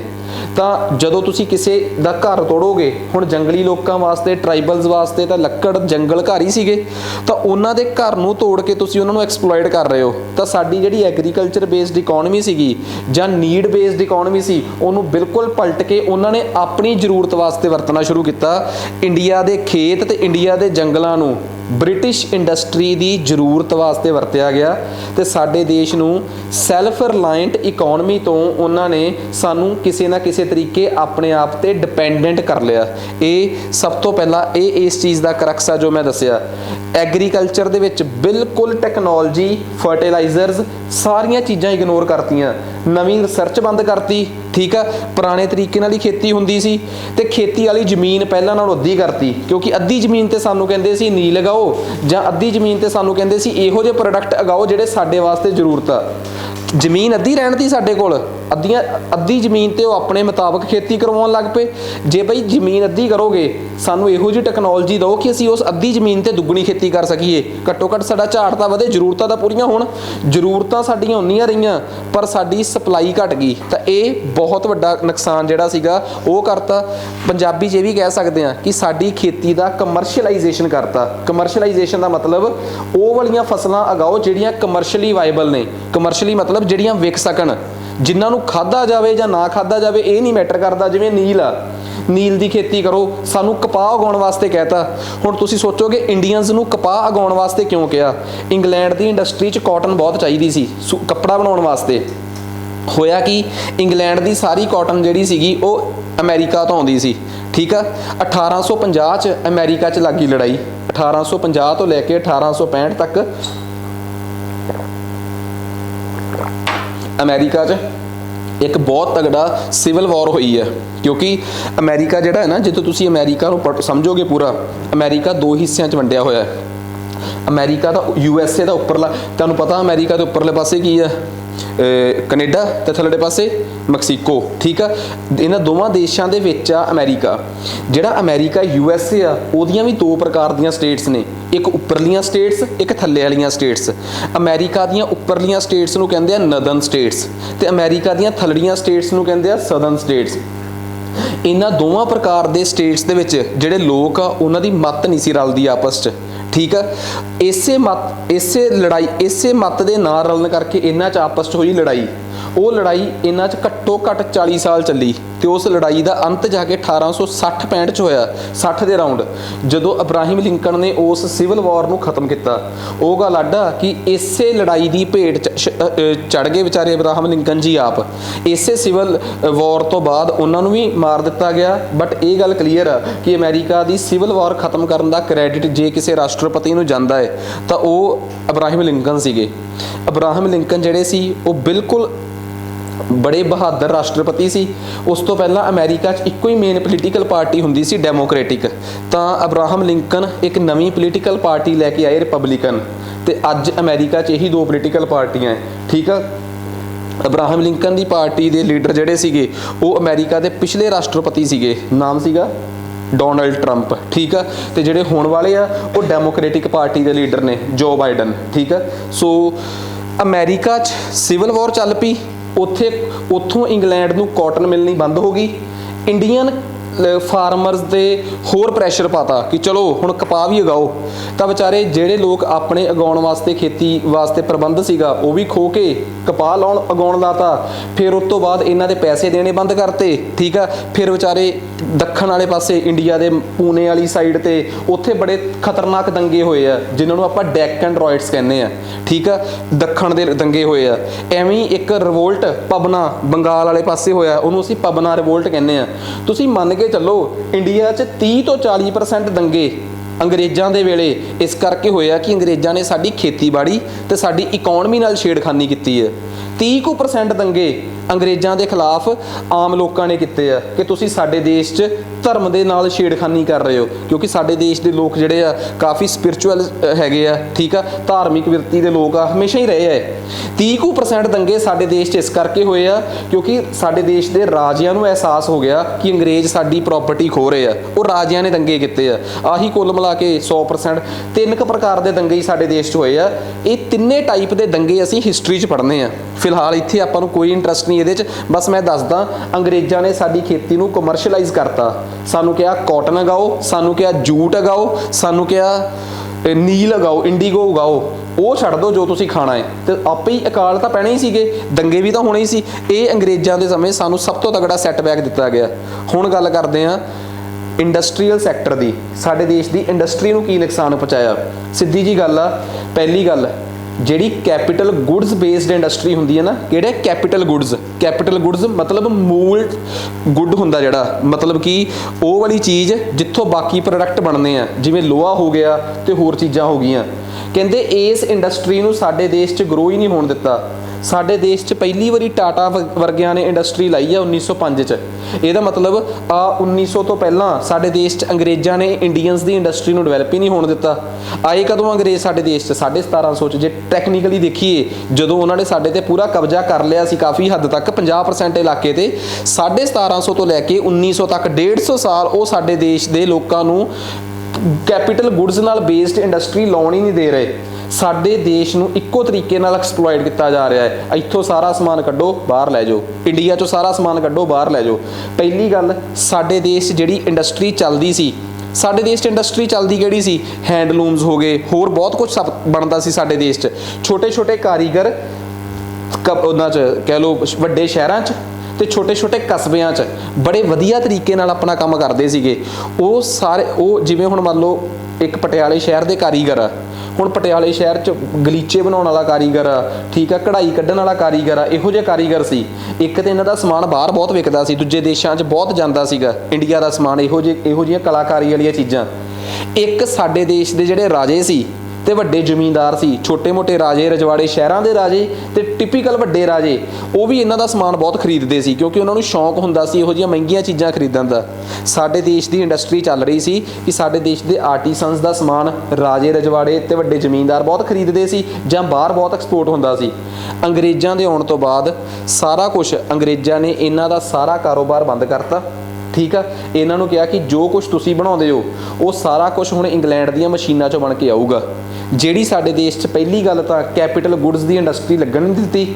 ਜਿਹੜੀ ਇੰਡਸਟਰੀ ਸਾਡੇ ਦੇਸ਼ 'ਚ ਚੱਲਦੀ ਸੀ ਕਾਰੀਗਰਾਂ ਦੀ, ਉਹਨੂੰ ਡੀ ਇੰਡਸਟਰੀਅਲਾਈਜ਼ ਕਰਤਾ, ਬੰਦ ਕਰਤਾ। ਕਿਵੇਂ ਬੰਦ ਕੀਤਾ? ਬੜੀ ਸਟ੍ਰੈਟਜੀ ਨਾਲ। 1800 ਦੀ ਗੱਲ ਆ, 1813 ਦੀ। 1813 'ਚ ਅੰਗਰੇਜ਼ ਇੱਕ ਕਾਨੂੰਨ, ਮੈਂ ਗੱਲ ਐਗਜ਼ਾਮਪਲ ਦੇ ਰਿਹਾ, ਇਵੇਂ ਤਾਂ ਬੜੀਆਂ ਬਹੁਤ ਕਰਤੂਤਾਂ ਕੀਤੀਆਂ ਇਹਨਾਂ ਨੇ। 1813 ਦੀ ਇੱਕ ਜਸਟ ਐਗਜ਼ਾਮਪਲ ਯਾਦ ਆ ਗਈ ਮੈਨੂੰ। 1813 'ਚ ਇਹ ਕਾਨੂੰਨ ਲੈ ਕੇ ਆਉਂਦੇ ਆ ਤੇ ਉਸ ਕਾਨੂੰਨ 'ਚ ਲਿਖਦੇ ਆ ਕਿ ਜਿਹੜੀ ਚੀਜ਼ ਇੰਡੀਆ 'ਚ ਬਣੀ ਆ, ਠੀਕ ਆ, ਜੇ ਉਹਨੇ ਇੰਡੀਆ 'ਚ ਹੀ ਵਿਕਣਾ ਹੈ ਤਾਂ ਵੀ ਟੈਕਸ, ਜੇ ਉਹਨੇ ਬਾਹਰ ਵਿਕਣਾ ਹੈ ਤਾਂ ਵੀ ਟੈਕਸ। ਪਰ ਜੇ ਇੰਡੀਆ 'ਚ ਕੱਚਾ ਮਾਲ ਆ ਉਹ ਬਾਹਰ ਜਾਊਗਾ, ਉਹ ਟੈਕਸ ਫਰੀ ਆ। ਇੰਡੀਆ ਤੋਂ ਕੱਚਾ ਮਾਲ ਬਾਹਰ ਜਾਵੇ, ਟੈਕਸ ਫਰੀ। ਬਾਹਰੋਂ ਬਣ ਕੇ ਇੰਡੀਆ 'ਚ ਵਿਕਣ ਆਵੇ, ਟੈਕਸ ਫਰੀ। ਪਰ ਜੇ ਕੋਈ ਸਮਾਨ ਇੰਡੀਆ 'ਚ ਬਣਿਆ ਹੈ ਉਹਦੇ 'ਚ ਇੰਡੀਆ ਤੇ ਵੀ ਟੈਕਸ ਤੇ ਬਾਹਰ ਵੀ ਟੈਕਸ। ਆਪਣੇ ਆਪ ਕੀ ਹੋ ਗਿਆ ਕਿ ਇੱਕ ਪਾਸੇ ਇੰਗਲੈਂਡ 'ਚ ਜਿਹੜੇ ਲੋਕ ਬਣਾ ਰਹੇ ਆ ਸਮਾਨ, ਉਹਨੂੰ ਕੀ ਕਰਤਾ? Tax free. ਤੇ ਇੱਕ ਇੰਡੀਆ 'ਚ ਜੋ ਬਣ ਰਿਹਾ ਉਹ ਤੇ ਟੈਕਸ ਡਬਲ ਕਰਤਾ। ਇਹਨੂੰ ਕਹਿੰਦੇ ਆ ਵਨ ਵੇ ਟੈਕਸ ਫਰੀ, ਠੀਕ ਆ, ਡਿਊਟੀ ਫਰੀ। ਕਿ ਇੱਕ ਪਾਸੇ ਵਾਲਿਆਂ ਨੂੰ ਡਿਊਟੀ ਫਰੀ ਕਰਤਾ। One way duty free trade ਜਿਹੜਾ ਸੀਗਾ, ਇਹਦਾ ਨਵਾਂ ਜਿਹਾ ਕਨਸੈਪਟ ਲੈ ਕੇ ਆਏ ਅੰਗਰੇਜ਼ ਕਿ ਸਾਡੇ ਵੱਲੋਂ ਕੁਝ ਆਊਗਾ ਉਹ ਡਿਊਟੀ ਫਰੀ, ਟੈਕਸ ਫਰੀ, ਤੁਹਾਡੇ ਵੱਲੋਂ ਕੁਝ ਬਣ ਕੇ ਜਾਊਗਾ ਉਹ ਤੇ ਟੈਕਸ ਲੱਗੂਗਾ। ਸੋ ਇਹ ਇੱਕ ਕਨਸੈਪਟ ਜਿਹੜਾ ਸੀਗਾ, ਇਹ ਕੀ ਸੀਗਾ ਭਲਾ? ਇੰਡੀਆ ਦੀ ਇਕਨੋਮੀ ਨੂੰ ਡੀਸੈਂਟਰਲਾਈਜ਼ ਕਰਨਾ, ਠੀਕ ਆ। ਇਹਦਾ ਮਕਸਦ ਹੀ ਇਹ ਸੀਗਾ ਕਿ ਕਿਸੇ ਨਾ ਕਿਸੇ ਤਰੀਕੇ ਇੰਡੀਆ ਦੀ ਇਕਨੋਮੀ ਨੂੰ ਡੀਸੈਂਟਰਲਾਈਜ਼ ਕੀਤਾ ਜਾਵੇ। ਸੋ ਇਹ ਇੱਕ ਬਹੁਤ ਇੰਡੀਆ ਦੀ ਜਿਹੜੀ ਇੰਡੀਜੀਨੀਅਸ ਦਾ ਮਤਲਬ ਹੁੰਦਾ ਲੋਕਲ ਹੈਂਡੀਕ੍ਰਾਫਟ ਇੰਡਸਟਰੀ ਸੀ, ਉਹਨੂੰ ਬਿਲਕੁਲ ਬਰਬਾਦ ਕਰਤਾ, ਠੀਕ ਆ। ਆਇਰਨ ਤੇ ਸਟੀਲ ਇੰਡਸਟਰੀ ਜਿਹੜੀ ਸੀ ਇੰਡੀਆ ਦੀ, ਟਿਸਕੋ ਟਾਟਾ ਵਾਲਿਆਂ ਨੇ 1907 'ਚ ਜਾ ਕੇ ਲਾਈ ਆ। ਤੇ ਅਗਲੀ ਗੱਲ, ਸਾਡੇ ਦੇਸ਼ ਦੀ ਜਿਹੜੀ ਕੈਪੀਟਲ ਗੁੱਡ ਇੰਡਸਟਰੀ ਸੀ ਨਾ, ਜਿਹੜੀ ਇੰਡਸਟਰੀ ਤੋਂ ਦੂਜੀਆਂ ਇੰਡਸਟਰੀਜ਼ ਨੇ ਕੰਮ ਲੈਣਾ ਹੁੰਦਾ, ਉਸ ਇੰਡਸਟਰੀ ਨੂੰ ਤਾਂ ਇੰਡੀਆ 'ਚ ਕਿਸੇ ਵੀ ਤਰੀਕੇ ਇਹਨਾਂ ਨੇ ਗਰੋ ਹੋਣ ਨਹੀਂ ਦਿੱਤਾ, ਠੀਕ ਆ। ਸਾਰਾ ਕੁਝ ਬਾਹਰੋਂ ਬਣ ਕੇ ਆਉਂਦਾ ਸੀਗਾ। ਇੰਡੀਆ ਦੇ ਵਿੱਚ ਇੰਡਸਟਰੀਅਲਾਈਜੇਸ਼ਨ ਹੋਣ ਨਹੀਂ ਦਿੱਤੀ। ਪੇਪਰ 'ਚ ਆ ਸਕਦਾ ਕਿ ਕਿਉਂ? ਸਾਰਾ ਰॉ ਮਟੀਰੀਅਲ ਤਾਂ ਇੰਡੀਆ ਦਾ ਕਿੱਥੇ ਲੈ ਜਾਂਦੇ ਸੀਗੇ? ਬਾਹਰ ਲੈ ਜਾਂਦੇ ਸੀ। ਇਹ ਇੱਕ ਬਹੁਤ ਵੱਡਾ ਕਾਰਨ ਸੀ ਇੰਡੀਆ 'ਚ ਇੰਡਸਟਰੀਅਲਾਈਜੇਸ਼ਨ ਦੇ ਗਰੋ ਨਾ ਹੋਣ ਦਾ। ਹੁਣ ਗੱਲ ਕਰ ਲਓ ਫੋਰਨ ਟ੍ਰੇਡ ਦੀ ਵੈਸੇ ਹੀ ਕਿ ਕੀ ਬਾਹਰ ਨਾਲ ਵਪਾਰ ਨਾਲ ਕੁਝ ਕੀਤਾ। ਹੁਣ ਮੇਰੀ ਇੱਕ ਗੱਲ ਬੜੀ ਸਿੰਪਲ ਜੀ ਹੈ, ਵਪਾਰ 'ਚ ਦੇਖ ਲਓ, ਇੰਡੀਆ ਤੋਂ ਕੁਝ ਬਾਹਰ ਜਾਊਗਾ ਤਾਂ ਟੈਕਸ ਲੱਗੂਗਾ, ਬਾਹਰੋਂ ਕੁਝ ਇੰਡੀਆ 'ਚ ਆਊਗਾ ਤਾਂ ਟੈਕਸ ਫ੍ਰੀ। ਤਾਂ ਵਪਾਰ ਨੂੰ ਤਾਂ ਮੈਂ ਇੱਕੋ ਹੀ ਗੱਲ ਕਹੂੰਗਾ ਕਿ ਫੋਰਨ ਟ੍ਰੇਡ ਤਾਂ ਇੱਕੋ ਹੀ ਹਿਸਾਬ ਸੀਗਾ ਇੰਡੀਆ 'ਚ ਕਿ ਇੰਡੀਆ ਤੋਂ ਕੋਈ ਚੀਜ਼ ਬਾਹਰ ਜਾਣੀ ਆ ਤਾਂ ਟੈਕਸ ਲੱਗੂਗਾ, ਬਾਹਰੋਂ ਕੋਈ ਚੀਜ਼ ਇੰਡੀਆ 'ਚ ਆਉਣੀ ਆ ਤਾਂ ਟੈਕਸ ਫ੍ਰੀ ਹੋਊਗੀ। ਇਹਨੂੰ ਕਹਿੰਦੇ ਆ ਵਨ ਵੇ, ਇੱਕ ਸਾਈਡ ਦੀ ਡਿਊਟੀ ਫ੍ਰੀ, ਇੱਕ ਸਾਈਡ ਡਿਊਟੀ ਫ੍ਰੀ ਟ੍ਰੇਡ ਹੋਊਗਾ। ਮਤਲਬ ਇੱਕ ਸਾਈਡ ਵਾਲੀ ਚੀਜ਼ ਤੇ ਟੈਕਸ ਲੱਗੂਗਾ, ਦੂਜੀ ਸਾਈਡ ਤੋਂ ਚੀਜ਼ ਇੱਧਰ ਨੂੰ ਆ ਰਹੀ ਆ ਉਹਦੇ ਤੇ ਕੋਈ ਟੈਕਸ ਨਹੀਂ ਲੱਗੂਗਾ। One way duty free trade, ਠੀਕ ਆ। ਉਸ ਤੋਂ ਬਾਅਦ ਅਗਲਾ ਕਨਸੈਪਟ ਡੈਮੋਗ੍ਰਾਫਿਕ ਡਿਵੀਡੈਂਡ। ਪਹਿਲੀ ਗੱਲ ਤੁਹਾਨੂੰ ਮੈਂ ਇਹ ਦੱਸਿਆ ਕਿ ਸਾਡੀ ਐਗਰੀਕਲਚਰ ਦਾ ਕੀ ਬਣਿਆ। ਦੂਜੀ ਗੱਲ ਤੁਹਾਨੂੰ ਮੈਂ ਇਹ ਦੱਸਿਆ ਕਿ ਸਾਡੀ ਇੰਡਸਟਰੀ ਨੂੰ ਕਿਵੇਂ ਨੁਕਸਾਨ ਪਹੁੰਚਾਇਆ। ਤੀਜੀ ਗੱਲ ਸਾਡੇ ਨਾਲ ਫੋਰਨ ਟ੍ਰੇਡ 'ਚ ਕੀ ਬਣਿਆ। ਚੌਥੀ ਗੱਲ ਸਾਡੇ ਦੇਸ਼ 'ਚ demographic dividend. What is demographic dividend? Punjabi ਸਮਝਿਓ, ਡੈਮੋਗ੍ਰਾਫੀ ਦਾ ਮਤਲਬ ਹੁੰਦਾ ਪੋਪੂਲੇਸ਼ਨ, ਡਿਵੀਡੈਂਡ ਦਾ ਮਤਲਬ ਹੁੰਦਾ ਲਾਭ। ਟੈਕਨੀਕਲੀ ਦੋ ਸ਼ਬਦ ਤੋੜਤੇ ਆਪਾਂ। ਆਪਣੀ ਜਨਸੰਖਿਆ ਤੋਂ ਲਾਭ ਲੈਣਾ। ਹੁਣ ਮੈਨੂੰ ਇੱਕ ਗੱਲ ਦੱਸੋਗੇ, ਕਿਸੇ ਦੇਸ਼ ਦੀ ਜਨਸੰਖਿਆ ਕਿਵੇਂ ਕਿਸੇ ਨੂੰ ਲਾਭ ਦੇ ਸਕਦੀ ਹੈ? ਇਹ ਬੜਾ ਸਿੰਪਲ ਜਿਹਾ ਕੁਐਸਚਨ ਆ ਕਿ ਕਿਸੇ ਦੇਸ਼ ਦੀ ਜਨਸੰਖਿਆ ਕਿਵੇਂ ਕਿਸੇ ਨੂੰ ਲਾਭ ਦੇ ਸਕਦੀ ਹੈ। ਇਹ ਬਹੁਤ ਇੰਪੋਰਟੈਂਟ ਗੱਲ ਆ। ਵਾਕਈ ਸਾਡੇ ਦੇਸ਼ ਦੀ ਜਨਸੰਖਿਆ ਸਾਡੇ ਵਾਸਤੇ ਲਾਭਦਾਇਕ ਹੋ ਸਕਦੀ ਆ ਜੇ ਉਹਨੂੰ ਕੁਝ ਕਰਨਾ ਆਉਂਦਾ ਹੈ।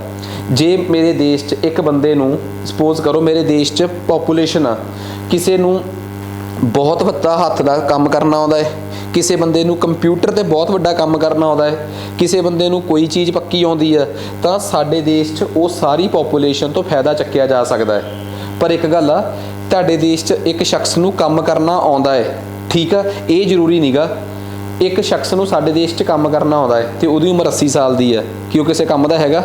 ਫਿਰ ਵੀ ਕਿਸੇ ਕੰਮ ਦਾ ਨਹੀਂ, ਕਿਉਂਕਿ 80 ਸਾਲ ਦੇ ਬੰਦੇ ਤੋਂ ਅਸੀਂ ਕੀ ਉਮੀਦ ਕਰਾਂਗੇ ਕਿ ਉਹ ਕੰਮ ਕਰ ਸਕੂਗਾ ਉਨੀ ਐਫੀਸ਼ੀਐਂਸੀ ਨਾਲ? ਨਹੀਂ। ਤਾਂ ਡੈਮੋਗ੍ਰਾਫਿਕ ਡਿਵੀਡੈਂਡ ਦਾ ਮਤਲਬ ਆ ਆਪਣੇ ਦੇਸ਼ ਦੀ ਕੰਮ ਲੈਣ ਦੇ ਲਾਇਕ ਜਨਤਾ। ਉਹ ਇਕੋਨਮੀ 'ਚ ਡਿਫਾਈਨ ਹੁੰਦੀ ਆ 1564 ਸਾਲ। ਕਿੰਨੇ ਸਾਲ? 15 ਤੋਂ ਲੈ ਕੇ 64 ਸਾਲ ਤੱਕ ਦੀ ਪਰਿਭਾਸ਼ਾ ਹੈ ਕਿ ਇਹਦੇ ਵਿੱਚ ਜਿਹੜੀ ਜਨਸੰਖਿਆ ਹੈ ਉਹ ਡੈਮੋਗ੍ਰਾਫਿਕ ਡਿਵੀਡੈਂਡ ਦੇ ਲਾਇਕ ਹੈਗੀ ਆ। ਡੈਮੋਗ੍ਰਾਫਿਕ ਡਿਵੀਡੈਂਡ ਦਾ ਮਤਲਬ ਪੋਪੂਲੇਸ਼ਨ ਦਾ ਉਹ ਹਿੱਸਾ ਜਿਹੜਾ ਕੰਮ ਕਰਨ ਦੇ ਲਾਇਕ ਹੋਵੇ। ਸਾਡੇ ਦੇਸ਼ 'ਚ ਜੇ ਕੋਈ ਮੈਨੂੰ ਇਹ ਕਵੇ, ਠੀਕ ਆ, ਕਿ ਇਹ ਡੈਮੋਗ੍ਰਾਫਿਕ ਡਿਵੀਡੈਂਡ ਸਾਡੇ ਦੇਸ਼ 'ਚ ਕਿਵੇਂ ਦਾ ਹੈ, ਸਾਡੇ ਦੇਸ਼ 'ਚ ਕਿੰਨੀ ਜਨਸੰਖਿਆ ਹੈ, ਉਹਦੇ ਤੋਂ ਕਿੰਨੇ ਪ੍ਰਤੀਸ਼ਤ ਜਨਸੰਖਿਆ ਸਾਡੇ ਦੇਸ਼ ਦੀ 15 ਤੋਂ 64 ਸਾਲ 'ਚ, ਇੱਥੋਂ ਪਤਾ ਲੱਗਦਾ ਹੈ ਕਿ ਇੱਕ ਦੇਸ਼ ਕਿੰਨੀ ਕੁ ਤਰੱਕੀ ਕਰ ਸਕਦਾ ਹੈ। ਅਤੇ ਮੈਂ ਤੁਹਾਨੂੰ ਇੱਕ ਗੱਲ ਦੱਸਦਾ, ਸਾਡਾ ਦੇਸ਼ ਹੌਲੀ ਹੌਲੀ ਹਜੇ ਯੰਗ ਹੋ ਰਿਹਾ ਹੈ। ਕਿਉਂ? ਸਾਡੇ ਦੇਸ਼ 'ਚ 15 ਤੋਂ 64 ਸਾਲ ਦੇ ਲੋਕ ਜਿਹੜੇ ਆ ਉਹ ਜ਼ਿਆਦੇ ਆ, ਅਤੇ ਇਸ ਤੋਂ ਉੱਪਰਲੇ ਅਤੇ ਇਸ ਤੋਂ ਘੱਟ ਲੋਕ ਘੱਟ ਆ, ਠੀਕ ਆ। ਅਤੇ ਇਹ ਵੀ ਮੈਂ ਦੱਸਦਾ, ਇਹ ਥੋੜ੍ਹਾ ਜਿਹਾ ਕਿ ਸਾਡੇ ਦੇਸ਼ ਦੀ ਕਿਸਮਤ ਚੰਗੀ ਆ, ਐਵੇਂ ਦਾ ਕੁਛ ਨਹੀਂ ਗਾ। ਹਰ ਦੇਸ਼ ਉਹਦੇ 'ਚ ਪਹਿਲਾਂ ਕਿ ਇੱਕ ਟਾਈਮ ਆਉਂਦਾ ਹੈ ਕਿ ਉਹਦੇ 'ਚ ਯੰਗਸਟਰਸ ਜ਼ਿਆਦਾ ਹੁੰਦੇ ਆ, ਫਿਰ ਮਿਡਲ ਏਜ ਵਾਲੇ ਜ਼ਿਆਦਾ ਹੁੰਦੇ ਆ, ਫਿਰ ਉਸ ਦੇਸ਼ ਦੇ ਬਜ਼ੁਰਗ ਵੱਧ ਜਾਂਦੇ ਆ, ਫਿਰ ਉਸ ਦੇਸ਼ 'ਚ ਸਰਕਲ ਘੁੰਮਦਾ ਹੈ, ਬੱਚੇ ਵੱਧ ਜਾਂਦੇ ਆ, ਫਿਰ ਉਸ ਦੇਸ਼ 'ਚ ਜਵਾਨ ਵੱਧ ਜਾਂਦੇ ਆ, ਫਿਰ ਅੱਧਖੜ ਉਮਰ ਵਾਲੇ ਵੱਧ ਜਾਂਦੇ ਆ, ਫਿਰ ਬਜ਼ੁਰਗ ਵੱਧਦੇ ਆ, ਫਿਰ ਸਰਕਲ ਘੁੰਮਦਾ ਹੈ। ਇਸ ਟਾਈਮ ਇੰਡੀਆ ਜਵਾਨ ਦੇਸ਼ ਦੇ ਤੌਰ 'ਤੇ ਜਾਣਿਆ ਜਾਂਦਾ ਹੈ, ਠੀਕ ਆ। ਇਸ ਟਾਈਮ ਜੇ ਮੈਨੂੰ ਕੋਈ ਗੱਲ ਕਵੇ, ਹਾਂ ਕੋਈ ਦੇਸ਼ ਹੈਗਾ ਜਿਹੜਾ ਬੁੜਾ ਹੋ ਰਿਹਾ ਹੈ, ਬਿਲਕੁਲ ਜਾਪਾਨ ਇਸ ਟਾਈਮ ਆਪਣੀ ਸਭ ਤੋਂ ਲਾਸਟ ਸਟੇਜ 'ਤੇ ਜਾ ਰਿਹਾ ਹੈ। ਇਹ ਆਪਾਂ ਇਕੋਨਮੀ 'ਚ ਪੜ੍ਹਾਂਗੇ ਜਾਂ ਹੋਰ ਅੱਗੇ ਜਾ ਕੇ ਜਦੋਂ ਆਪਾਂ ਪੜ੍ਹਾਂਗੇ ਨਾ, ਕਹਿ ਲਓ ਇਕਨੋਮਿਕ ਜੋਗਰਾਫੀ ਜਾਂ ਹਿਊਮਨ ਜੋਗਰਾਫੀ, ਉਹਦੇ 'ਚ ਆਪਾਂ ਜਾ ਕੇ ਇਸ ਚੀਜ਼ ਨੂੰ ਸਮਝਣ ਦੀ ਕੋਸ਼ਿਸ਼ ਕਰਾਂਗੇ। ਬਟ ਇੱਥੇ ਕੀ ਹੈ, ਜੇ ਮੈਨੂੰ ਕੋਈ ਕਵੇ ਇੰਡੀਆ ਦਾ ਸਟੇਟਸ ਕੀ ਹੈ, ਤਾਂ ਮੈਂ ਇੰਡੀਆ ਦੀ ਡੈਮੋਗ੍ਰਾਫੀ ਦਾ ਸਟੇਟਸ ਤੁਹਾਨੂੰ ਕਲੀਅਰ ਕਰਦਾ। ਆਹ ਦੇਖੋ, ਇੱਥੋਂ ਸਮਝ ਆ ਜਾਊਗਾ ਇੰਡੀਆ ਦੀ ਡੈਮੋਗ੍ਰਾਫੀ ਦਾ ਸਟੇਟਸ ਕੀ ਹੈ, ਠੀਕ ਆ। ਇੰਡੀਆ ਦੀ ਡੈਮੋਗ੍ਰਾਫੀ ਦਾ ਸਟੇਟਸ ਸਮਝਣ ਤੋਂ ਪਹਿਲਾਂ ਮੇਰੀ ਗੱਲ ਧਿਆਨ ਨਾਲ ਸੁਣੋ। ਸਾਡੇ ਦੇਸ਼ ਦੀ ਡੈਮੋਗ੍ਰਾਫੀ ਬਾਰੇ ਕਿ ਸਾਡੇ ਦੇਸ਼ 'ਚ ਕੀ ਨਾਮ ਆ, ਇਹ ਕਿੰਨੇ ਲੋਕ 15 ਤੋਂ 64 ਸਾਲ ਵਾਲੇ ਆ, ਇਹ ਤਾਂ ਬੜੀ ਦੂਰ ਦੀ ਗੱਲ ਆ। ਪਹਿਲਾਂ ਤਾਂ ਸਾਡੇ ਦਿਮਾਗ 'ਚ ਇਹ ਵੀ ਗੱਲ ਆਊਗੀ ਕਿ ਹਾਂ ਸਾਡੇ ਦੇਸ਼ 'ਚ ਲੋਕਾਂ ਦੀ ਗਿਣਤੀ ਹੁੰਦੀ ਹੈ ਕਿ ਨਹੀਂ। ਵੈਸੇ ਵੀ ਤੁਹਾਨੂੰ ਪਤਾ ਕਿ ਇਸ ਵਾਰ ਦਾ ਸੈਂਸਸ ਆਪਣਾ ਕਰੋਨਾ ਕਰਕੇ ਰਹਿ ਗਿਆ, ਠੀਕ ਆ। ਹਰ 10 ਸਾਲ ਬਾਅਦ ਸੈਂਸਸ ਹੁੰਦਾ ਹੈ। ਇਸ ਵਾਰ ਦਾ ਸੈਂਸਸ 2022 'ਚ ਹੋਊਗਾ, ਜਿਹੜਾ 2021 'ਚ ਹੋਣਾ ਸੀਗਾ, ਅਤੇ ਹਰ 10 ਸਾਲ ਬਾਅਦ, ਠੀਕ ਆ, ਸੈਂਸਸ ਹੁੰਦਾ ਹੈ। ਇੰਪੋਰਟੈਂਟ ਗੱਲ ਕੀ ਇਹਦੇ 'ਚ, ਸਾਡੇ ਦੇਸ਼ 'ਚ ਪਹਿਲੀ ਵਾਰੀ ਰਿਟਨ ਸੈਂਸਸ, ਆਫੀਸ਼ੀਅਲੀ ਜਿਹੜਾ ਰਿਕੋਗਨਾਈਜ਼ਡ ਸੈਂਸਸ ਆ, ਉਹ ਪਹਿਲੀ ਵਾਰੀ ਅੰਗਰੇਜ਼ਾਂ ਵੇਲੇ ਹੋਇਆ ਹੈ। ਉਸ ਤੋਂ ਪਹਿਲਾਂ ਵੀ ਸਾਡੇ ਦੇਸ਼ 'ਚ ਅਕਬਰ ਵੇਲੇ ਅਤੇ ਅਕਬਰ ਤੋਂ ਵੀ ਪਹਿਲਾਂ ਦੇ ਸੈਂਸਸ ਹੁੰਦੇ ਆ, ਪਰ ਇੱਕ ਆਫੀਸ਼ੀਅਲ ਸੈਂਸਸ ਜਿਹੜਾ ਅੱਜ ਵੀ ਸਾਡੇ ਦੇਸ਼ 'ਚ ਚੱਲ ਰਿਹਾ ਹੈ, ਇਹ ਸਭ ਤੋਂ ਪਹਿਲੀ ਵਾਰੀ ਇੱਕ ਅੰਗਰੇਜ਼ ਗਵਰਨਰ ਸੀਗਾ, ਲਾਰਡ ਮਾਇਓ, ਜਦੋਂ ਉਹ ਇੰਡੀਆ ਦਾ ਰਾਜਾ ਸੀਗਾ, ਗਵਰਨਰ ਜਨਰਲ ਸੀਗਾ, ਉਹਨੇ 1872 'ਚ ਕਰਾਇਆ ਸੀ। ਫਿਰ ਉਸ ਤੋਂ ਬਾਅਦ ਜਿਹੜਾ ਪਹਿਲਾ ਦਸ਼ਕ ਦਾ ਸੈਂਸਸ ਸੀਗਾ, ਦਸ਼ਕ ਦਾ ਮਤਲਬ ਪੂਰੇ 10 ਸਾਲਾਂ ਦੀ ਕੈਲਕੂਲੇਸ਼ਨ ਦਾ, ਉਹ ਪਹਿਲਾ ਹੋਇਆ 1881 'ਚ, ਪਰ ਆਫੀਸ਼ੀਅਲੀ ਪਹਿਲਾ ਸੈਂਸਸ 1872 ਵਾਲਾ ਲਾਰਡ ਮਾਇਓ ਨੇ ਕਰਾਇਆ। ਫਿਰ 81, ਫਿਰ 91, ਫਿਰ 1901, ਫਿਰ 1911, ਫਿਰ 21, ਫਿਰ 31, ਫਿਰ 41, ਫਿਰ 51। ਤੇ ਮੈਂ ਤੁਹਾਨੂੰ ਇਹ ਵੀ ਦੱਸਦਾ, ਜਾਤੀ ਆਧਾਰਿਤ ਸੈਂਸਸ, ਜਾਤੀ ਤੇ ਆਧਾਰਿਤ ਜਨਗਣਨਾ, ਜਿਹਨੂੰ ਆਪਾਂ ਕਹਿੰਦੇ ਆ ਸੋਸ਼ੀਓ ਕਾਸਟ ਬੇਸਡ ਸੈਂਸਸ, ਠੀਕ ਆ, socio economic and caste based census. ਵੈਸੇ ਇਹ ਚੰਗਾ ਹੁੰਦਾ ਹੈ ਇਹ ਪਤਾ ਕਰਨਾ ਕਿ ਕਿਹੜੀ ਜਾਤ ਦੇ, ਕਿਹੜੀ ਕਾਸਟ ਦੇ ਕਿੰਨੇ ਲੋਕ ਗਰੀਬ ਆ ਤੇ ਅਮੀਰ ਆ। ਹੁਣ ਇਹਦੇ 'ਚ ਇੱਕ ਡਾਊਟ ਆ ਕਿ ਇਹਦੇ ਨਾਲ ਇਹ ਪਤਾ ਲੱਗ ਜਾਊਗਾ ਕਿ ਕਿਹੜੇ ਇਲਾਕੇ 'ਚ ਕਿਹੜੀ ਕਾਸਟ ਜ਼ਿਆਦੀ ਹੈ, ਠੀਕ ਆ। ਇਹ ਉਹ ਦੇਸ਼ ਆ ਜਿੱਥੇ ਕਾਸਟ ਬੇਸਡ ਵੋਟਾਂ ਪੈ ਜਾਂਦੀਆਂ ਕਿ ਇੱਥੇ ਫਲਾਣੀ ਕਾਸਟ ਵਾਲੇ ਜ਼ਿਆਦੇ ਆ, ਉਹਨਾਂ ਦਾ ਬੰਦਾ ਖੜਾ ਕਰ ਦਿਓ, ਇੱਥੇ ਉਸ ਕਾਸਟ ਵਾਲੇ ਜ਼ਿਆਦੇ ਆ, ਉੱਥੇ ਉਹਨਾਂ ਦਾ ਇਲੈਕਸ਼ਨ 'ਚ ਬੰਦਾ ਖੜਾ ਕਰ ਦਿਓ। ਇਹਨੂੰ ਪੋਲੀਟੀਕਲ ਪਾਰਟੀਆਂ ਇਸ ਮੋਟਿਵ ਨਾਲ ਵੀ ਵਰਤ ਸਕਦੀਆਂ। ਬਟ ਇੱਥੋਂ ਇੱਕ ਗੱਲ ਇਹ ਵੀ ਸਮਝ ਆ ਜਾਊਗੀ ਕਿ ਜਿਸ ਦੇਸ਼ 'ਚ ਜਾਤੀ ਪ੍ਰਧਾਨ ਆ ਇੰਨਾ, ਠੀਕ ਆ, ਇੱਥੇ ਅਸੀਂ ਕਿਸੇ ਪਰਟੀਕੂਲਰ ਕਾਸਟ ਦੇ ਬੰਦੇ ਨੂੰ ਉਹਦੀ ਕਾਸਟ ਦੇਖ ਕੇ ਉਹਦਾ ਕਰੈਕਟਰ ਤੇ ਉਹਦਾ ਇਕਨੋਮਿਕ ਸਟੇਟਸ ਤਾਂ ਛੱਡੋ, ਉਹਦਾ ਕਰੈਕਟਰ ਤੇ ਉਹਦੀ ਮੈਂਟੈਲਿਟੀ, ਉਹਦੀ ਕਾਸਟ ਦੇ ਕੇ ਦੱਸ ਦਿੰਦੇ ਆ। ਇਹ ਸਾਡੀ ਮੈਂਟੈਲਿਟੀ ਦਾ ਪਤਾ ਲੱਗਦਾ ਇੱਥੋਂ ਕਿ ਅਸੀਂ ਕਿੰਨੀ ਕੁ ਉੱਚੀ ਸੁੱਚੀ ਸੋਚ ਵਾਲੇ ਆ। ਤਾਂ ਇਹੋ ਜਿਹੇ ਦੇਸ਼ 'ਚ ਕਾਸਟ ਬੇਸਡ ਸੈਂਸਸ ਕਰਨਾ ਚਾਹੀਦਾ ਕਿ ਨਹੀਂ ਕਰਨਾ ਚਾਹੀਦਾ, ਇਹਦੇ ਤੇ ਤਾਂ ਵਿਚਾਰ ਬਾਅਦ ਦੀ ਗੱਲ ਆ। ਪਰ ਹਾਂ, ਸਾਡੇ ਦੇਸ਼ 'ਚ 1931 'ਚ ਪਹਿਲੀ ਵਾਰ socio economic and caste based census ਹੋਇਆ ਸੀਗਾ, ਉਹ ਅੱਜ ਤੱਕ ਚੱਲਦਾ ਆ ਰਿਹਾ ਹੈ, ਠੀਕ ਆ। ਉਸ ਤੋਂ ਬਾਅਦ 2011 'ਚ ਹੋਇਆ ਸੀਗਾ, ਠੀਕ ਆ। ਹੁਣ ਇਸ ਵਾਰ ਹੋਣਾ ਕਿ ਨਹੀਂ ਹੋਣਾ, ਸਰਕਾਰ ਦੇ ਕੁਝ ਲੋਕ ਕਹਿ ਰਹੇ ਆ ਕਿ ਹੋਣਾ ਚਾਹੀਦਾ ਹੈ ਤੇ ਕੁਝ ਕਹਿ ਰਹੇ ਆ ਕਿ ਨਹੀਂ ਹੋਣਾ ਚਾਹੀਦਾ। ਇਹਦੇ ਤੇ ਹਜੇ ਡਿਬੇਟ ਆ ਕਿ ਇਸ ਵਾਰ ਵਾਲਾ census socio economic and caste based census ਹੋਊਗਾ ਕਿ ਸਿੰਪਲ ਸੈਂਸਸ ਹੀ ਹੋਊਗਾ, ਜਨਰਲ ਸੈਂਸਸ। ਬਟ ਇੰਨਾ ਜ਼ਰੂਰ ਆ, ਜੇ ਕੋਈ ਮੈਨੂੰ ਕਵੇ ਕਿ ਇਹ ਕਿੰਨਵਾਂ ਸੈਂਸਸ ਆ ਤੇ 1872 ਤੋਂ 10 ਸਾਲ ਬਾਅਦ ਜੋੜ ਲਿਓ, ਆਜ਼ਾਦੀ ਤੋਂ ਬਾਅਦ ਕਿੰਨਵਾਂ ਹੈ 1951 ਤੋਂ 10 ਸਾਲ ਜੋੜ ਲਿਓ। ਹੁਣ ਜੇ ਕੋਈ ਮੈਨੂੰ ਪੁੱਛੇ ਕਿ ਅੱਜ ਸੈਂਸਸ ਹੋਊਗਾ 2021 'ਚ, ਦੱਸੋ ਸੈਂਸਸ ਕੌਣ ਕਰਵਾਉਂਦਾ ਹੈ? ਸੈਂਸਸ ਕਰਵਾਉਂਦੀ ਆ ਮਿਨਿਸਟਰੀ ਆਫ ਹੋਮ ਅਫੇਅਰਸ। ਕਿਹੜੀ? Ministry of home affairs. ਇਹ ਉਹ ਮਿਨਿਸਟਰੀ ਆ ਜਿਹਦੇ ਬਾਰੇ ਮੈਂ ਕਦੀ ਪੜ੍ਹਾਊਂਗਾ ਤੁਹਾਨੂੰ ਜ਼ਰੂਰ। ਮਿਨਿਸਟਰੀ ਆਫ ਹੋਮ ਅਫੇਅਰਸ ਦੇ ਅੰਡਰ ਇੱਕ ਡਿਪਾਰਟਮੈਂਟ ਆ, ਡਿਪਾਰਟਮੈਂਟ ਆਫ ਹੋਮ ਅਫੇਅਰਸ। ਕਿਹੜਾ ਹੈ? Department of home affairs. ਉਹਦੇ ਅੰਡਰ ਇੱਕ ਕਮਿਸ਼ਨ ਆ, ਕਮਿਸ਼ਨ ਕਰਾਉਂਦਾ ਹੈ ਸੈਂਸਸ। ਕੌਣ ਕਰਾਉਂਦਾ? ਇੱਕ ਕਮਿਸ਼ਨ, ਇੱਕ ਸੰਸਥਾ ਹੈ, ਉਹਦਾ ਨਾਮ ਕੀ ਆ? Senses commission. ਕੀ ਨਾਮ ਆ? Senses commission. ਪੇਪਰ 'ਚ ਸਿੱਧਾ ਆ ਸਕਦਾ ਕਿ ਸੈਂਸਸ ਕਮਿਸ਼ਨ ਜੋ ਕਿ ਹਰ 10 ਸਾਲ ਬਾਅਦ ਇੱਕ ਸੈਂਸਸ ਕਰਾਉਂਦਾ ਹੈ, ਉਹ ਕਿਹੜੀ ਮਿਨਿਸਟਰੀ ਨਾਲ ਡੀਲ ਕਰਦਾ ਹੈ? ਤਾਂ ਕਈਆਂ ਦੇ ਦਿਮਾਗ 'ਚ ਆਊਗਾ ਸ਼ਾਇਦ ਮਿਨਿਸਟਰੀ ਆਫ ਸਟੈਟਿਸਟਿਕਸ ਨਾਲ ਨਾ ਕਰਦਾ ਹੋਵੇ, ਕਿਉਂਕਿ ਅੰਕੜੇ ਇਕੱਠੇ ਹੁੰਦੇ ਆ, ਬਟ ਹੋਮ ਅਫੇਅਰਸ ਦੇ ਅੰਡਰ ਆਉਂਦਾ ਹੈ। ਇਹ ਵੀ ਗੱਲ ਸਮਝ ਆ ਗਈ। 10 ਸਾਲ ਬਾਅਦ ਇਹ ਸੈਂਸਸ ਹੁੰਦਾ ਹੈ। ਮੈਂ ਇੱਥੋਂ ਸਾਡੇ ਦੇਸ਼ ਦੀ ਡੈਮੋਗ੍ਰਾਫੀ ਦਾ ਕੀ ਪਤਾ ਲੱਗਦਾ ਹੈ? ਸਭ ਤੋਂ ਵੱਡੀ ਗੱਲ 1901, 1911, 1921। 1911 'ਚ ਸਾਡੀ ਜਨਸੰਖਿਆ ਦੇਖੋ ਮਿਲੀਅਨਸ ਦੇ ਵਿੱਚ ਕਿੰਨੀ ਸੀ? 238 ਮਿਲੀਅਨ। 1911 'ਚ ਕਿੰਨੀ ਸੀ? 252 ਮਿਲੀਅਨ। ਤੇ 1921 'ਚ ਕਿੰਨੀ ਸੀ?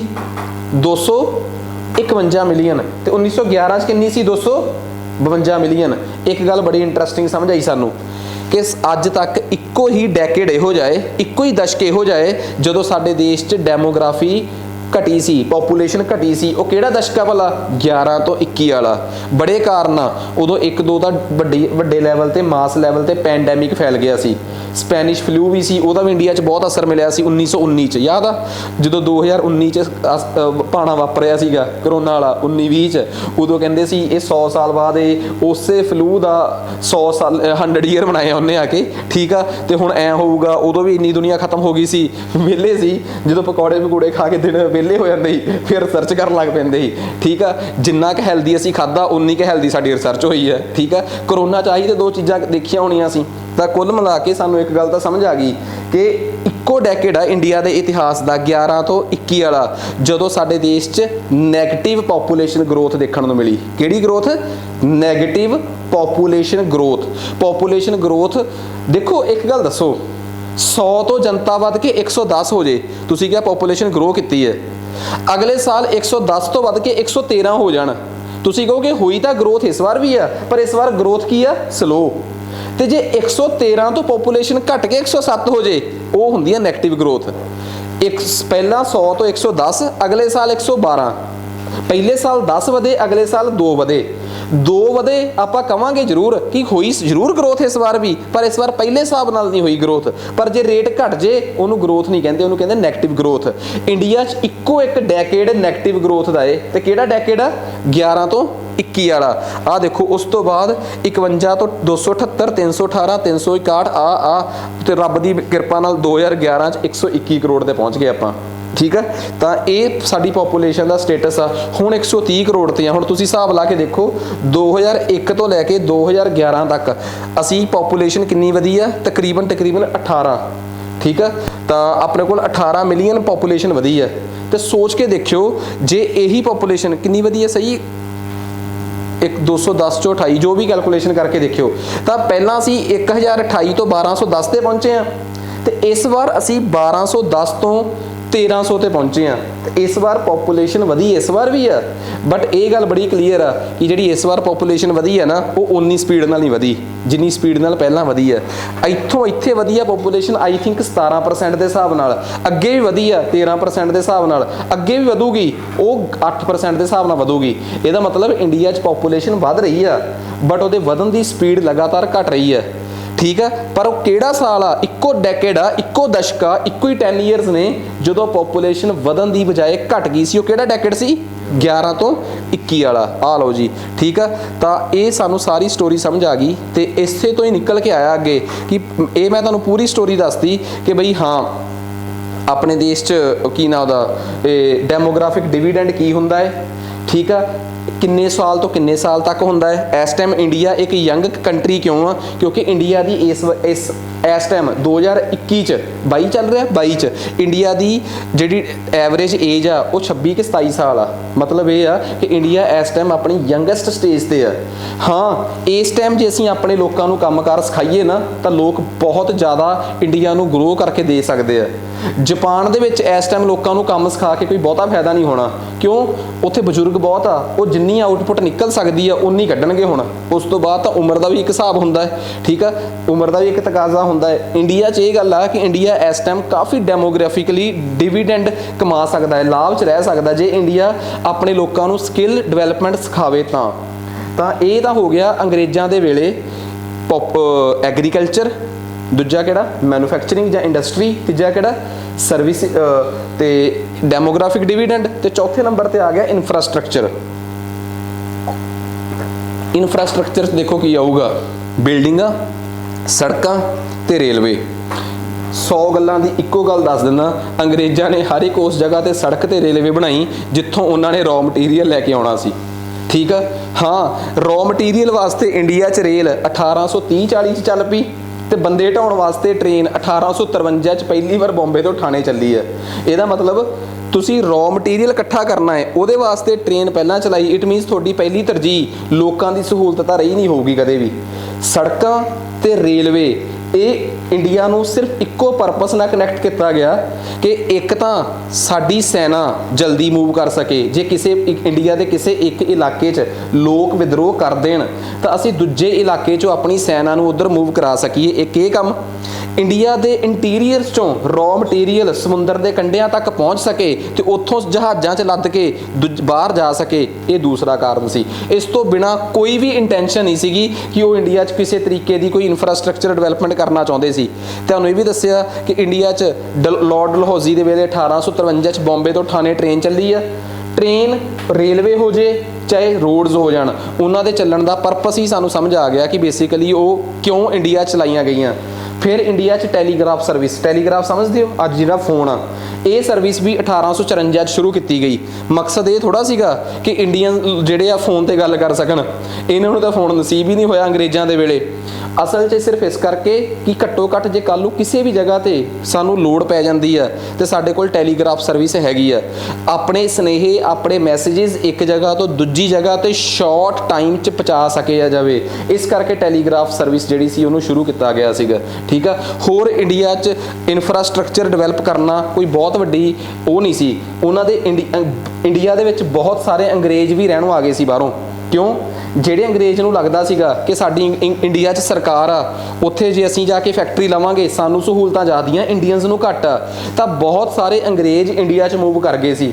ਹੁਣ ਜੇ ਬਹੁਤ ਸਾਰੇ ਅੰਗਰੇਜ਼ ਇੰਡੀਆ 'ਚ ਰਹਿਣ ਦੇ ਮਕਸਦ ਨਾਲ ਆ ਗਏ ਸੀ, ਆਮ ਲੋਕ ਉੱਥੋਂ ਦੇ, ਤਾਂ ਉੱਥੋਂ ਦੇ ਆਮ ਬੱਚਿਆਂ ਦੇ ਪੜ੍ਹਨ ਵਾਸਤੇ ਇੱਥੇ ਦੀ ਇੰਗਲੈਂਡ ਦੀ ਸਰਕਾਰ ਦੀ ਜ਼ਿੰਮੇਵਾਰੀ ਸੀ ਕਿ ਚਲੋ ਇੰਡੀਅਨਸ ਤਾਂ ਰੁਲਦੇ ਰਹਿਣ, ਜਿਹੜੇ ਸਕੂਲਾਂ 'ਚ ਰੁਲਣਾ ਹੈ ਘੱਟੋ ਘੱਟ ਉਹਨਾਂ ਵਾਸਤੇ ਚੰਗੇ ਸਕੂਲ ਬਣਾਏ ਜਾਣ। ਤਾਂ ਜਿੰਨੇ ਤਗੜੇ ਸਕੂਲ, ਮਾਇਓ ਸਕੂਲ ਤੇ ਹੋਰ ਫਲਾਣਾ ਡਲਹੌਜੀ ਸਕੂਲ, ਕਿਆ ਸਕੂਲ, ਉਹ ਸਕੂਲ, ਉਹਨਾਂ ਸਮਿਆਂ 'ਚ ਸਕੂਲ ਇਸੇ ਪਰਪਸ ਨਾਲ ਤਿਆਰ ਕੀਤੇ ਗਏ ਸੀਗੇ।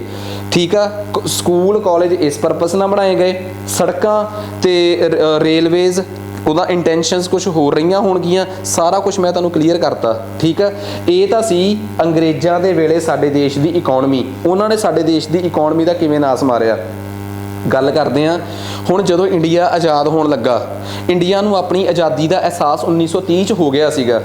ਫਿਰ 1930 'ਚ ਜਾ ਕੇ ਸਾਨੂੰ ਪਤਾ ਲੱਗ ਗਿਆ ਸੀ ਕਿ ਆਉਣ ਵਾਲੇ 40-50 ਸਾਲਾਂ 'ਚ ਇੰਡੀਆ ਆਜ਼ਾਦ ਹੋ ਜਾਊਗਾ। ਠੀਕ ਆ, ਅਸਲੀ ਥੋੜਾ ਅਹਿਸਾਸ ਤੇ 20 ਤੋਂ ਬਾਅਦ ਹੀ ਪਤਾ ਲੱਗ ਗਿਆ ਸੀ ਕਿ ਹੁਣ ਆਜ਼ਾਦੀ ਬਹੁਤੀ ਦੂਰ ਨਹੀਂ, 20-25-30 ਸਾਲਾਂ ਤੱਕ ਇੰਡੀਆ ਨੂੰ ਆਜ਼ਾਦੀ ਮਿਲ ਜਾਣੀ ਹੈ। ਤਾਂ ਇੰਡੀਅਨ ਲੀਡਰਸ 1930 ਤੋਂ ਹੀ ਆਪਣੇ ਦੇਸ਼ ਦੀ ਪਲੈਨਿੰਗ ਕਰਨ ਲੱਗ ਪਏ ਕਿ ਜਦੋਂ ਅਸੀਂ ਆਜ਼ਾਦ ਹੋਏ ਉਸ ਟਾਈਮ ਸਾਡੇ ਦੇਸ਼ ਦੀ ਇਕਨੋਮੀ ਨੂੰ ਅਸੀਂ ਕਿਹੜਾ ਸਰੂਪ ਦੇਣਾ ਹੈ। 1930 ਤੱਕ ਦੁਨੀਆ ਨੂੰ ਵੀ ਬੜੀ ਕਲੈਰਿਟੀ ਹੋ ਗਈ।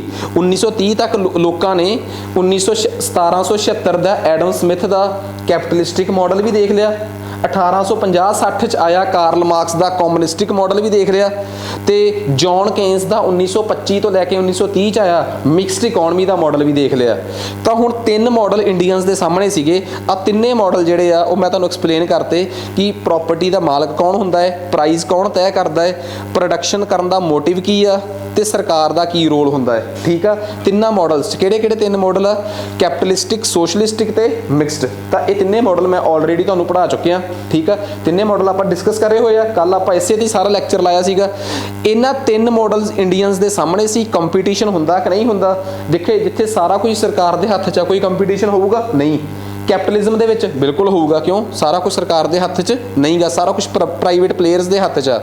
ਠੀਕ ਆ, ਇਨਕਮ ਦੀ ਡਿਸਟ੍ਰੀਬਿਊਸ਼ਨ ਕੈਪੀਟਲਿਜ਼ਮ ਦੇ ਵਿੱਚ ਜਿੱਥੇ ਡਿਮਾਂਡ ਸਪਲਾਈ ਹੈ, ਕੋਈ ਉਹ ਨਹੀਂ ਹੋਊਗੀ ਇਨਕਮ ਡਿਸਟ੍ਰੀਬਿਊਟ। ਕਿਉਂ? ਜਿਹੜਾ ਜ਼ਿਆਦਾ ਫ੍ਰੀ ਇਕਨੋਮੀ ਆ, ਜਿਹੜਾ ਜ਼ਿਆਦਾ ਮਿਹਨਤ ਕਰ ਗਿਆ ਜ਼ਿਆਦਾ ਕਮਾ ਗਿਆ। ਤੇ ਤੁਹਾਨੂੰ ਪਤਾ ਹੀ ਆ ਜਿਹੜਾ ਸੋਸ਼ਲਿਸਟਿਕ ਜਾਂ ਕਮਿਊਨਿਸਟਿਕ ਮਾਡਲ ਆ, ਉਹਦੇ 'ਚ ਕੀ ਆ, ਸਭ ਕੁਝ ਸਰਕਾਰ ਕੰਟਰੋਲ ਕਰਦੀ ਆ, ਸਭ ਕੋਲ ਬਰਾਬਰ ਹੋਊਗਾ। ਤੇ ਮਿਕਸਡ ਇਕਨੋਮੀ 'ਚ ਥੋੜੀ ਬਹੁਤੀ ਇਨਇਕੁਐਲਿਟੀ ਹੋਊਗੀ, ਬਟ ਜ਼ਿਆਦਾ ਲੋਕ ਮੋਰ ਔਰ ਲੈਸ ਅਮੀਰ ਹੀ ਹੋਣਗੇ, ਕਿਉਂਕਿ ਸਰਕਾਰ ਇੱਕ ਲੈਵਲ ਤੋਂ ਵੱਧ ਜੇ ਕਿਸੇ ਕੋਲ ਪ੍ਰਾਪਰਟੀ ਉਹਨੂੰ ਖੋਹ ਲੈਂਦੀ ਹੈ। ਠੀਕ ਆ, ਇਹ ਮਿਕਸਡ ਇਕਨੋਮੀ ਦਾ ਮਾਡਲ ਆ। ਤਾਂ ਇਨਇਕੁਐਲਿਟੀ ਹੋਊਗੀ ਜ਼ਰੂਰ, ਪਰ ਓਨੀ ਨਹੀਂ ਹੋਊਗੀ। ਆਹ 3 ਮਾਡਲਸ ਦੇ ਵਿੱਚ ਫਰਕ ਆ।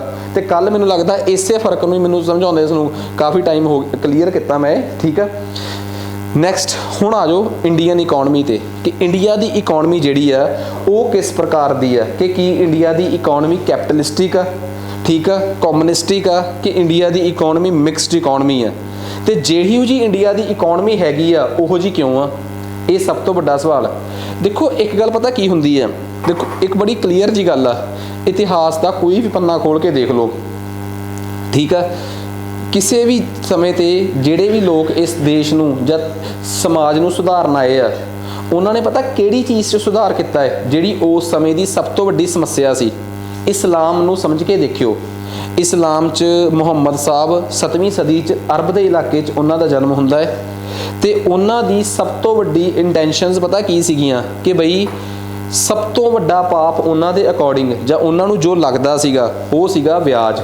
ਕਿਉਂਕਿ ਜਿਹੜੇ ਟਾਈਮ ਉਹ ਜਿਸ ਮਾਹੌਲ 'ਚ ਤੇ ਜਿਸ ਇਲਾਕੇ 'ਚ ਉਹ ਰਹਿ ਰਹੇ ਸੀਗੇ, ਉੱਥੇ ਵਿਆਜ ਇੰਨਾ ਕੁ ਖਤਰਨਾਕ ਸੀਗਾ ਕਿ ਜਿਹੜਾ ਬੰਦਾ ਕਿਸੇ ਤੋਂ ਵਿਆਜ ਤੇ ਪੈਸੇ ਫੜ ਲੈਂਦਾ ਸੀਗਾ ਉਹ ਮਰ ਕੇ ਖਹਿੜਾ ਛੁੱਟਦਾ ਸੀ ਉਹਦਾ। ਤਾਂ ਉਹਨਾਂ ਨੇ ਇਸਲਾਮ ਨੂੰ ਐਵੇਂ ਦੇ ਧਰਮ ਦੇ ਤੌਰ ਤੇ ਡਿਵੈਲਪ ਕਰਿਆ ਜਿਹਦੇ 'ਚ ਵਿਆਜ ਅੱਗੇ ਜਾ ਕੇ ਹਰਾਮ ਹੀ ਹੋ ਗਿਆ। ਠੀਕ ਆ, ਸਿੱਖ ਧਰਮ ਜਦੋਂ ਬਣਿਆ 15ਵੀਂ ਸਦੀ ਸੀਗੀ, ਗੁਰੂ ਨਾਨਕ ਦੇਵ ਦੀ ਮੇਨ ਇੰਟੈਂਸ਼ਨਸ ਲੇਡੀਜ਼ ਨੂੰ ਇਕੁਅਲ ਸਟੇਟਸ ਦੇਣ ਦੀ ਸੀ। ਕਿਉਂ? ਉਸ ਟਾਈਮ ਸੁਸਾਇਟੀ 'ਚ ਔਰਤਾਂ ਦੀ ਜੋ ਦਸ਼ਾ ਸੀ ਉਹ ਬਿਲਕੁਲ ਵੀ ਸਹਿਣਯੋਗ ਨਹੀਂ ਸੀ। ਤਾਂ ਗੁਰੂ ਨਾਨਕ ਤੋਂ ਲੈ ਕੇ ਗੁਰੂ ਅਮਰਦਾਸ ਰਾਮਦਾਸ ਤੱਕ ਸਤੀ ਪ੍ਰਥਾ ਖਤਮ ਕਰਨੀ ਤੇ ਇਸ ਤਰੀਕੇ ਦੀਆਂ ਸਮੱਸਿਆਵਾਂ ਨਾਲ ਲੜਨਾ ਮੇਨ ਟਾਰਗੇਟ ਸੀਗਾ ਉਹਨਾਂ ਦਾ, ਟਾਰਗੇਟ ਏਰੀਆ 'ਚ ਸੀਗਾ। ਠੀਕ ਆ, ਇਹਦਾ ਮਤਲਬ ਸਮੇਂ-ਸਮੇਂ ਤੇ ਜਿਹੜੇ ਵੀ ਸਾਡੇ ਲੀਡਰ ਆਏ ਆ, ਠੀਕ ਆ, ਜਿਹੜੇ ਵੀ ਸਾਡੇ ਕਹਿ ਲਓ ਕਿ ਜਿਨ੍ਹਾਂ ਲੋਕਾਂ ਤੋਂ ਅਸੀਂ ਫੋਲੋ ਕਰਿਆ ਹੈ, ਉਹਨਾਂ ਦੀਆਂ ਇੰਟੈਂਸ਼ਨਸ ਤੇ ਉਹਨਾਂ ਦੇ ਮਕਸਦ ਕੀ ਰਹੇ ਆ, ਲੋਕਲ ਰਹੇ ਆ ਉਸ ਟਾਈਮ ਦੇ, ਕਿ ਹਾਂ ਜਿਹੋ ਜੀ ਸਮੱਸਿਆ ਉਹੋ ਜਿਹਾ ਉਹਨਾਂ ਨੇ ਇਲਾਜ ਦਿੱਤਾ ਸਾਨੂੰ। ਹੁਣ ਇਹ ਗੱਲ ਮੈਂ ਇੱਥੇ ਕਿਉਂ ਕਹੀ ਹੈ, ਕਿਉਂਕਿ ਜਿਸ ਸਮੇਂ 1925 ਤੋਂ ਲੈ ਕੇ 1945 ਦੇ ਵਿੱਚ ਉਹ 20 ਸਾਲ ਜਦੋਂ ਇੰਡੀਅਨਸ ਨੇ ਆਜ਼ਾਦ ਹੋਣਾ ਸੀ, ਹਜੇ ਇੰਡੀਆ ਆਜ਼ਾਦੀ ਤੋਂ ਬੜਾ ਨੇੜੇ ਸੀਗਾ, ਇਹ ਉਹੀ 20 ਸਾਲ ਸੀਗੇ ਜਦੋਂ ਸਾਨੂੰ ਇਹ ਨਹੀਂ ਸੀ ਸਮਝ ਆ ਰਿਹਾ ਕਿ ਬਈ ਇੰਡੀਆ ਦੀ ਇਕਨੋਮੀ ਕਿਵੇਂ ਦੀ ਹੋਣੀ ਚਾਹੀਦੀ ਹੈ। ਹੁਣ ਉਹਨਾਂ 20 ਸਾਲਾਂ 'ਚ ਦੁਨੀਆ ਤੇ ਕੀ ਹੋਇਆ, 1917 ਸੁਣੋ ਮੇਰੀ ਗੱਲ, 1917 ਰਸ਼ੀਆ ਦੇਸ਼ ਜਿਹੜਾ ਸੀਗਾ ਉਹ ਆਪਣੇ ਰਾਜੇ ਤੋਂ ਆਜ਼ਾਦ ਹੋਇਆ। ਉੱਥੋਂ ਦਾ ਰਾਜਾ ਜਿਹੜਾ ਸੀਗਾ ਉਹ ਜ਼ਾਰ ਬਰਾਦਰੀ ਦਾ ਸੀਗਾ, CZR, ਜ਼ਾਰ ਨਿਕੋਲਸ ਉਹਦਾ ਪੂਰਾ ਨਾਮ ਸੀ, ਉਹਨੂੰ ਕਿਹਾ ਜਾਂਦਾ ਸੀ ਜ਼ਾਰ ਨਿਕੋਲਸ II। ਉੱਥੋਂ ਦੇ ਰਾਜੇ ਨੇ ਉੱਥੋਂ ਦੀ ਇੰਡਸਟਰੀ ਤੇ ਉੱਥੋਂ ਦੀ ਖੇਤੀਬਾੜੀ ਆਪਣੇ ਕੰਟਰੋਲ 'ਚ ਕਰ ਰੱਖੀ ਸੀ। ਤੇ ਇੱਕ ਸ਼ਖਸ ਰਸ਼ੀਆ 'ਚ ਪੈਦਾ ਹੋਇਆ, ਲੈਨਿਨ, ਠੀਕ ਆ, ਉਹਨੇ ਪੂਰੀ ਤਬਾਹੀ ਮਚਾਈ, ਪੂਰੇ ਲੋਕਾਂ ਨੂੰ ਆਪਣੇ ਨਾਲ ਕੀਤੇ, ਰਾਜੇ ਦੇ ਖਿਲਾਫ ਬਗਾਵਤ ਕੀਤੀ, ਰਾਜਾ ਬਰਬਾਦ ਕੀਤਾ ਤੇ ਉੱਥੋਂ ਦੀ ਪੂਰੀ ਇਕਨੋਮੀ ਨੂੰ ਆਪਣੇ ਕੰਟਰੋਲ 'ਚ ਲੈ ਕੇ ਉੱਥੇ ਇੱਕ ਮਾਡਲ ਚਲਾਇਆ ਕਮਿਊਨਿਸਟਿਕ ਇਕਨੋਮੀ ਦਾ। ਕਿਹੜਾ? ਕਮਿਊਨਿਸਟਿਕ ਇਕਨੋਮੀ। ਰਸ਼ੀਆ ਦੇ ਵਿੱਚ ਇਹ ਮਾਡਲ ਇੰਨਾ ਕੁ ਕਾਮਯਾਬ ਹੋਇਆ ਕਿ ਇਹ ਹੱਥੋਂ ਹੱਥ ਪੂਰੀ ਦੁਨੀਆ 'ਚ ਛਾ ਗਿਆ। ਕਹਿੰਦੇ ਸੀ ਕਿ ਜੇ ਦੁਨੀਆ 'ਚ ਕਿਸੇ ਨੇ ਕਾਮਯਾਬ ਹੋਣਾ ਹੈ ਤੇ ਰਸ਼ੀਆ ਦੀ ਇਕਨੋਮੀ ਦੇ ਮਾਡਲ ਤੋਂ ਸਿੱਖੇ। ਇਹ ਐਗਜ਼ਾਮਪਲਾਂ। ਹੁਣ ਤੁਸੀਂ ਇੱਕ ਗੱਲ ਦੱਸੋ, ਜਿਹੜਾ ਬੰਦਾ 1920-21 'ਚ ਜਵਾਨ ਹੋ ਰਿਹਾ ਹੋਊਗਾ, ਠੀਕ ਆ, ਜਿਹੜਾ ਬੰਦਾ 1920-21 'ਚ ਜਵਾਨ ਹੋ ਰਿਹਾ ਹੋਊਗਾ ਉਹਦੇ ਤੇ ਉਸ ਚੀਜ਼ ਦਾ ਕਿੰਨਾ ਅਸਰ ਹੋਊਗਾ, ਤੁਸੀਂ ਸੋਚ ਕੇ ਦੇਖੋ।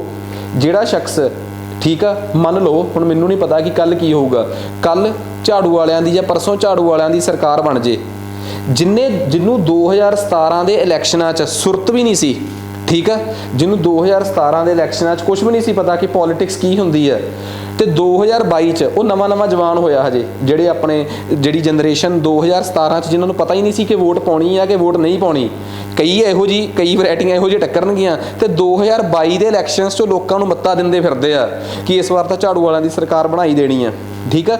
ਇਹਦਾ ਮਤਲਬ ਉਹ ਨਵੇਂ ਉਸ ਟਾਈਮ 'ਚ ਪੈਦਾ ਹੋ ਰਿਹਾ 22 ਵਾਲੇ ਇਲੈਕਸ਼ਨਸ 'ਚ।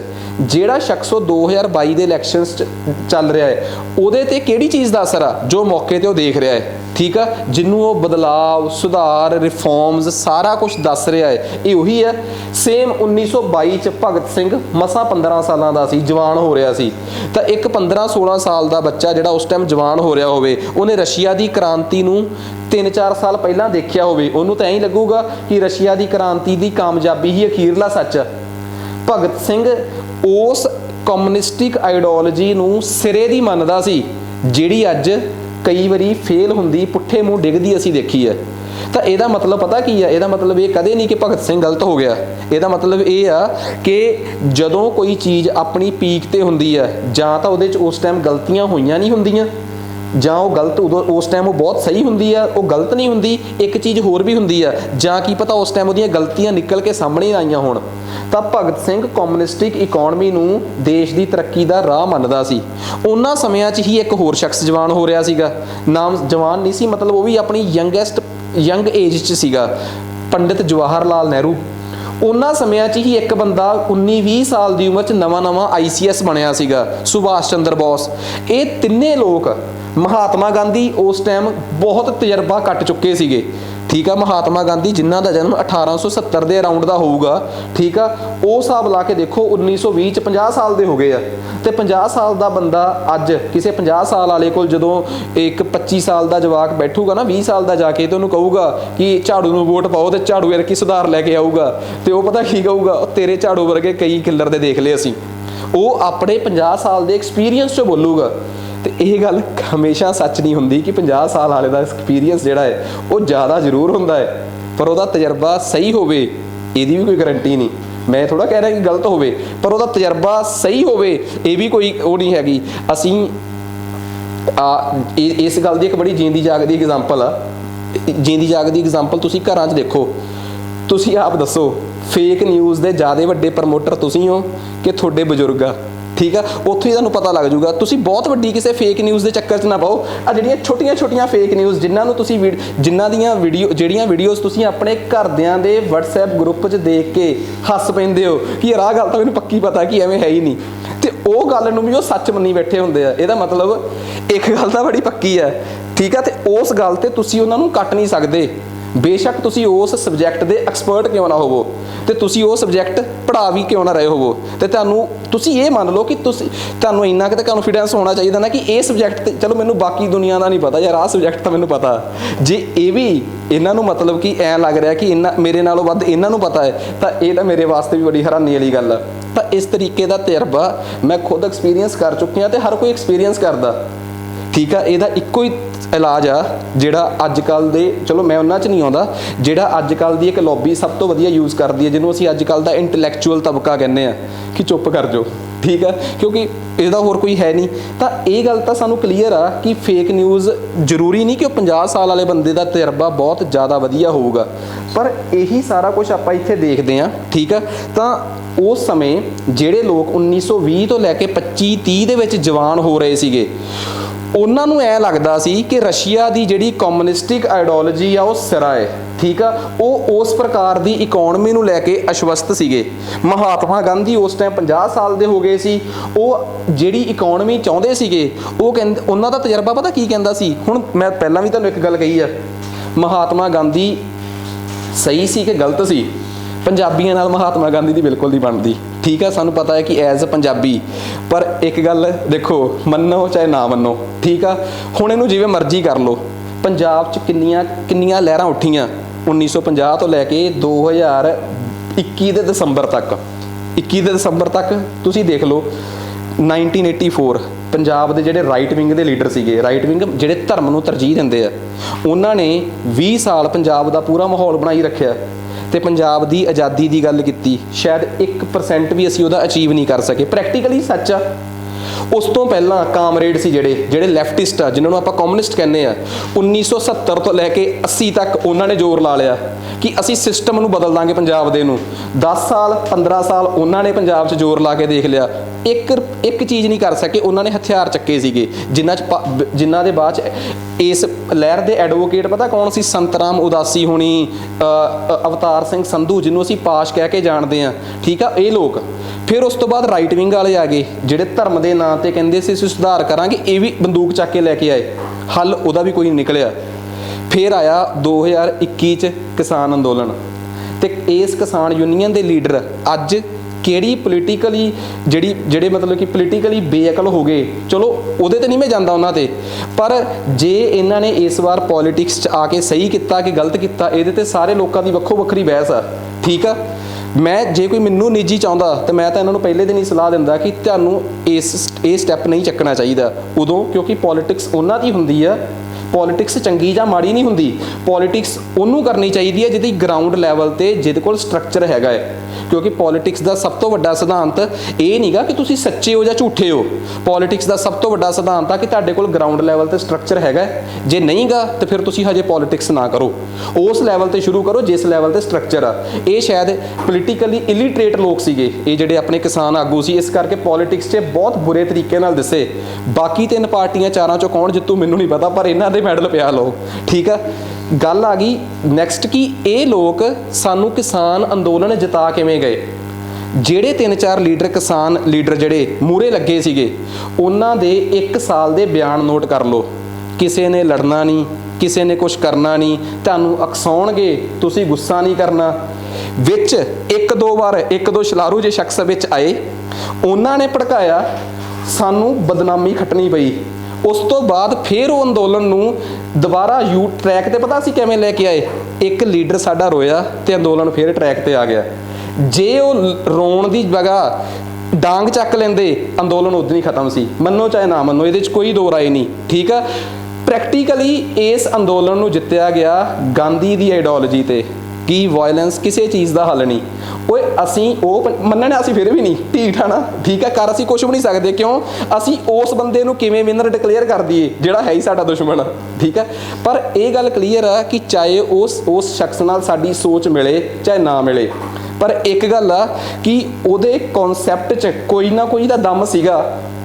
ਕਿ ਪੱਤਰਕਾਰ ਆਉਂਦੇ ਸੀ ਦੂਜੇ ਪਾਸਿਓਂ, ਠੀਕ ਆ, ਸਾਨੂੰ ਆ ਕੇ ਕਹਿ ਦਿੰਦੇ ਸੀ ਤੁਸੀਂ ਗੁੰਡੇ ਹੋ, ਅੱਤਵਾਦੀ ਹੋ, ਠੀਕ ਆ। ਤੇ ਸਾਡੇ ਲੋਕਾਂ ਨੇ ਉਹਨਾਂ ਦਾ ਕਿੰਨੇ ਪਿਆਰ ਨਾਲ ਮਜ਼ਾਕ ਬਣਾਇਆ, ਜਿੰਨੇ ਪਿਆਰ ਨਾਲ ਮਜ਼ਾਕ ਬਣਾਇਆ ਓਨੇ ਵੱਧ ਜਲੀਲ ਹੋਏ, ਠੀਕ ਆ। ਪਹਿਲਾਂ ਉਹਨਾਂ ਨੇ ਸਾਨੂੰ ਇਗਨੋਰ ਕੀਤਾ, ਗੁੱਸਾ ਕੀਤਾ, ਐਕਸਾਈਟ ਕੀਤਾ, ਫਿਰ ਚਲੇ ਗਏ, ਫਿਰ ਅੱਕ ਗਏ, ਫਿਰ ਅਸੀਂ ਜਿੱਤ ਗਏ। ਠੀਕ ਆ ਵੀ ਮਹਾਤਮਾ ਗਾਂਧੀ ਦੀਆਂ ਲਾਈਨਾਂ ਹੀ ਨੇ। ਤਾਂ ਕੁੱਲ ਮਿਲਾ ਕੇ ਉਸ ਸ਼ਖਸ ਦਾ ਆਪਣਾ ਇੱਕ ਤਜਰਬਾ ਸੀਗਾ, ਠੀਕ ਆ, ਜਿਹੜਾ ਉਹਨੇ 50 ਸਾਲ ਦੀ ਉਮਰ ਤੱਕ ਕਮਾਇਆ ਸੀ। ਜਦੋਂ ਉਹ 1925-30 ਚ ਹੋਊਗਾ, ਉਹਦੀ ਸੋਚ ਇਹ ਕਹਿੰਦੀ ਸੀ ਕਿ ਇਸ ਦੇਸ਼ ਦੀ ਇਕੋਨਮੀ ਨੂੰ ਚਲਾਉਣ ਦਾ ਇੱਕੋ ਤਰੀਕਾ ਹੈ, ਕਮਿਊਨਿਸਟਿਕ ਤਰੀਕਾ ਨਹੀਂਗਾ ਕਿ ਜਿਹ 'ਚ ਸਾਰਾ ਕੁਝ ਸਰਕਾਰ ਆਪਣੇ ਕੰਟਰੋਲ 'ਚ ਕਰ ਲੇ। ਉਹ ਕਹਿੰਦਾ ਸੀ ਮੇਰੀ ਇਕੋਨੋਮਿਕ ਮਾਡਲ ਦਾ ਨਾਮ ਆ ਗਾਂਧੀਅਨ ਇਕਨੋਮਿਕ ਮਾਡਲ। ਉਹਦੇ 'ਚ ਕੀ ਆ, ਤੁਸੀਂ ਪਿੰਡਾਂ ਦੇ ਲੈਵਲ ਤੇ ਇਕੋਨਮੀ ਨੂੰ ਡਿਵੈਲਪ ਕਰੋ, ਪਿੰਡਾਂ ਦੇ ਵਿੱਚ ਖਾਦੀ ਇੰਡਸਟਰੀ ਨੂੰ ਪ੍ਰਮੋਟ ਕਰੋ, ਪਿੰਡਾਂ ਦੇ ਵਿੱਚ ਜਿਹੜੀ ਪਿੰਡਾਂ ਦੀ ਇਕੋਨਮੀ ਆ, ਪਿੰਡਾਂ ਦੇ ਲੋਕਾਂ ਦਾ ਵਿਕਾਸ ਕਰੋ, ਫਿਰ ਦੇਸ਼ ਦੀ ਇਕੋਨਮੀ ਦਾ ਵਿਕਾਸ ਹੋਊਗਾ। ਉਹਦਾ ਕਾਰਨ ਪਤਾ ਕੀ ਸੀਗਾ? ਕਹਿੰਦਾ ਇੰਡੀਆ ਵੱਸਦਾ ਹੀ 80% ਪਿੰਡਾਂ 'ਚ ਆ। ਇਹ ਮਹਾਤਮਾ ਗਾਂਧੀ ਦੀ ਇਕੋਨਮੀ ਦਾ ਮਾਡਲ ਸੀ। ਤੀਸਰਾ ਸ਼ਖਸ ਆ ਗਿਆ BR ਅੰਬੇਦਕਰ। ਪਹਿਲਾਂ ਤੇ ਆ ਗਏ ਭਗਤ ਸਿੰਘ, ਉਹ ਤਾਂ ਕਹਿੰਦੇ ਸੀ ਸੋਸ਼ਲਿਸਟਿਕ ਮਾਡਲ। ਦੂਜਾ ਆ ਗਿਆ ਮਹਾਤਮਾ ਗਾਂਧੀ ਗਾਂਧੀਅਨ ਮਾਡਲ। ਤੀਜਾ ਆ ਗਿਆ BR ਅੰਬੇਦਕਰ। BR ਅੰਬੇਦਕਰ ਕਹਿੰਦਾ ਸੀ ਕੈਪੀਟਲਿਸਟਿਕ ਮਾਡਲ।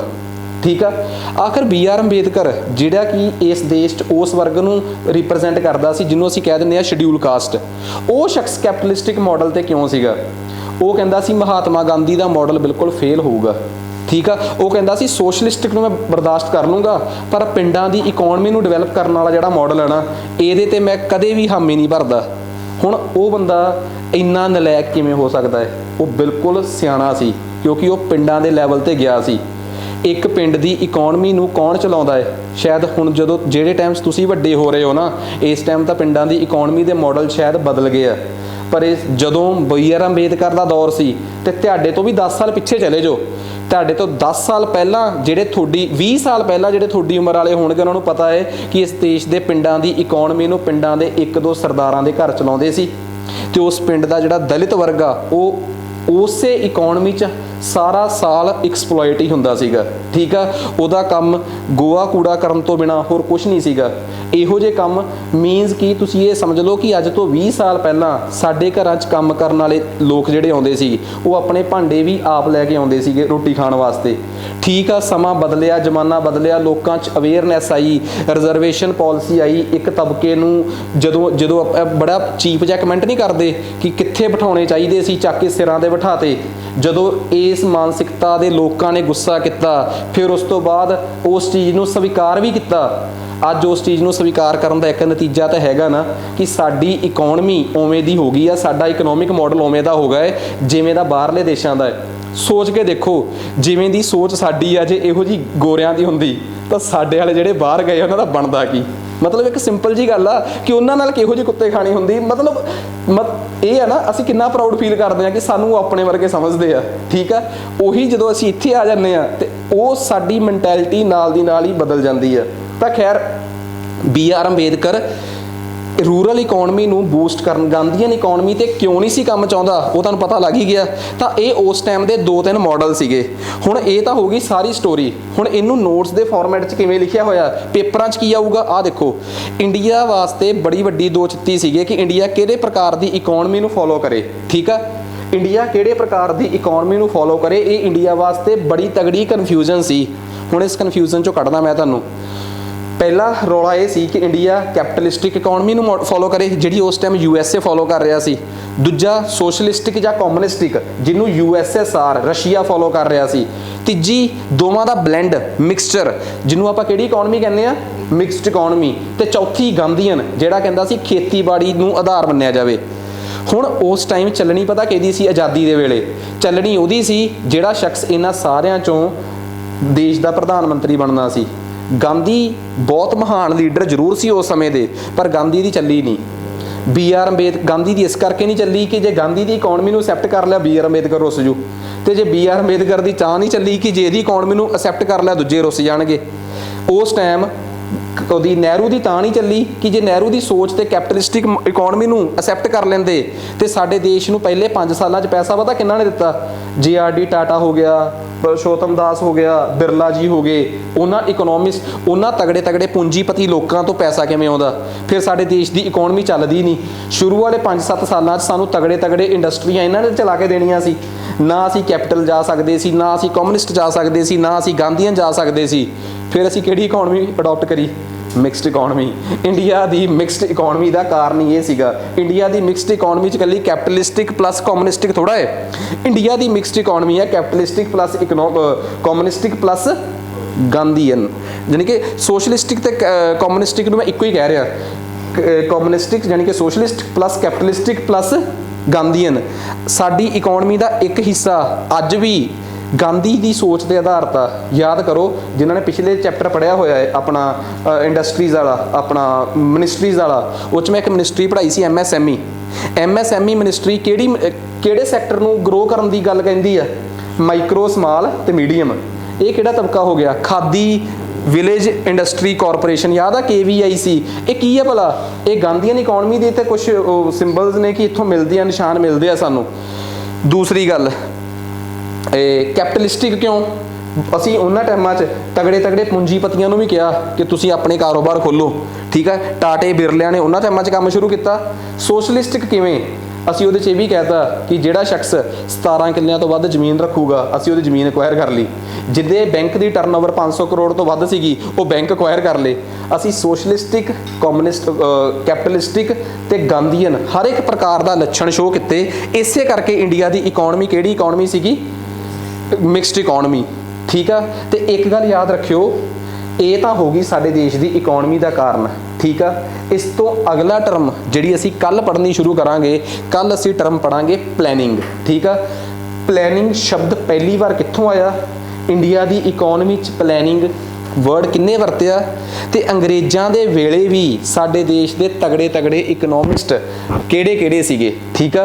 ਤਾਂ ਅਸੀਂ ਪਲੈਨਿੰਗ ਤੋਂ ਲੈ ਕੇ ਕੱਲ ਵਾਲੀ ਜਿਹੜੀ ਆਪਣੀ ਇਕਨੋਮੀ ਦਾ ਲੈਕਚਰ ਹੋਊਗਾ ਨਾ, ਉਹ ਬੜਾ ਫੈਕਟ ਬੇਸਡ ਆ। ਫੈਕਟ ਬੇਸਡ ਮਤਲਬ ਜਿਹਦੇ 'ਚੋਂ ਥੋੜਾ ਸਵਾਲ ਪੁੱਛੇ ਜਾਣਗੇ, ਕਿਉਂਕਿ ਕੱਲ ਹੀ ਆਪਾਂ 5 ਈਅਰ ਪਲਾਨਸ ਵੀ ਕਰਾਂਗੇ ਆ ਵਾਲੇ, ਠੀਕ ਆ। ਇਹਨਾਂ 'ਚੋਂ ਪੇਪਰ 'ਚ ਬਹੁਤ ਕੁਝ ਪੁੱਛਿਆ ਜਾਂਦਾ ਹੈ ਕਿ 5 ਈਅਰ ਪਲਾਨਸ, ਪਹਿਲੇ 5 ਈਅਰ ਪਲਾਨ 'ਚ ਕੀ ਆ, ਦੂਜੇ 'ਚ ਕੀ ਸੀਗਾ, ਕਦੋਂ ਹੋਇਆ, ਕਿਵੇਂ ਹੋਇਆ, ਠੀਕ ਆ। ਸੋ ਅੱਜ ਵਾਸਤੇ ਇੰਨਾ ਹੀ ਬਹੁਤ ਆ। ਸੋ ਕੱਲ ਮਿਲਦੇ ਆਪਾਂ।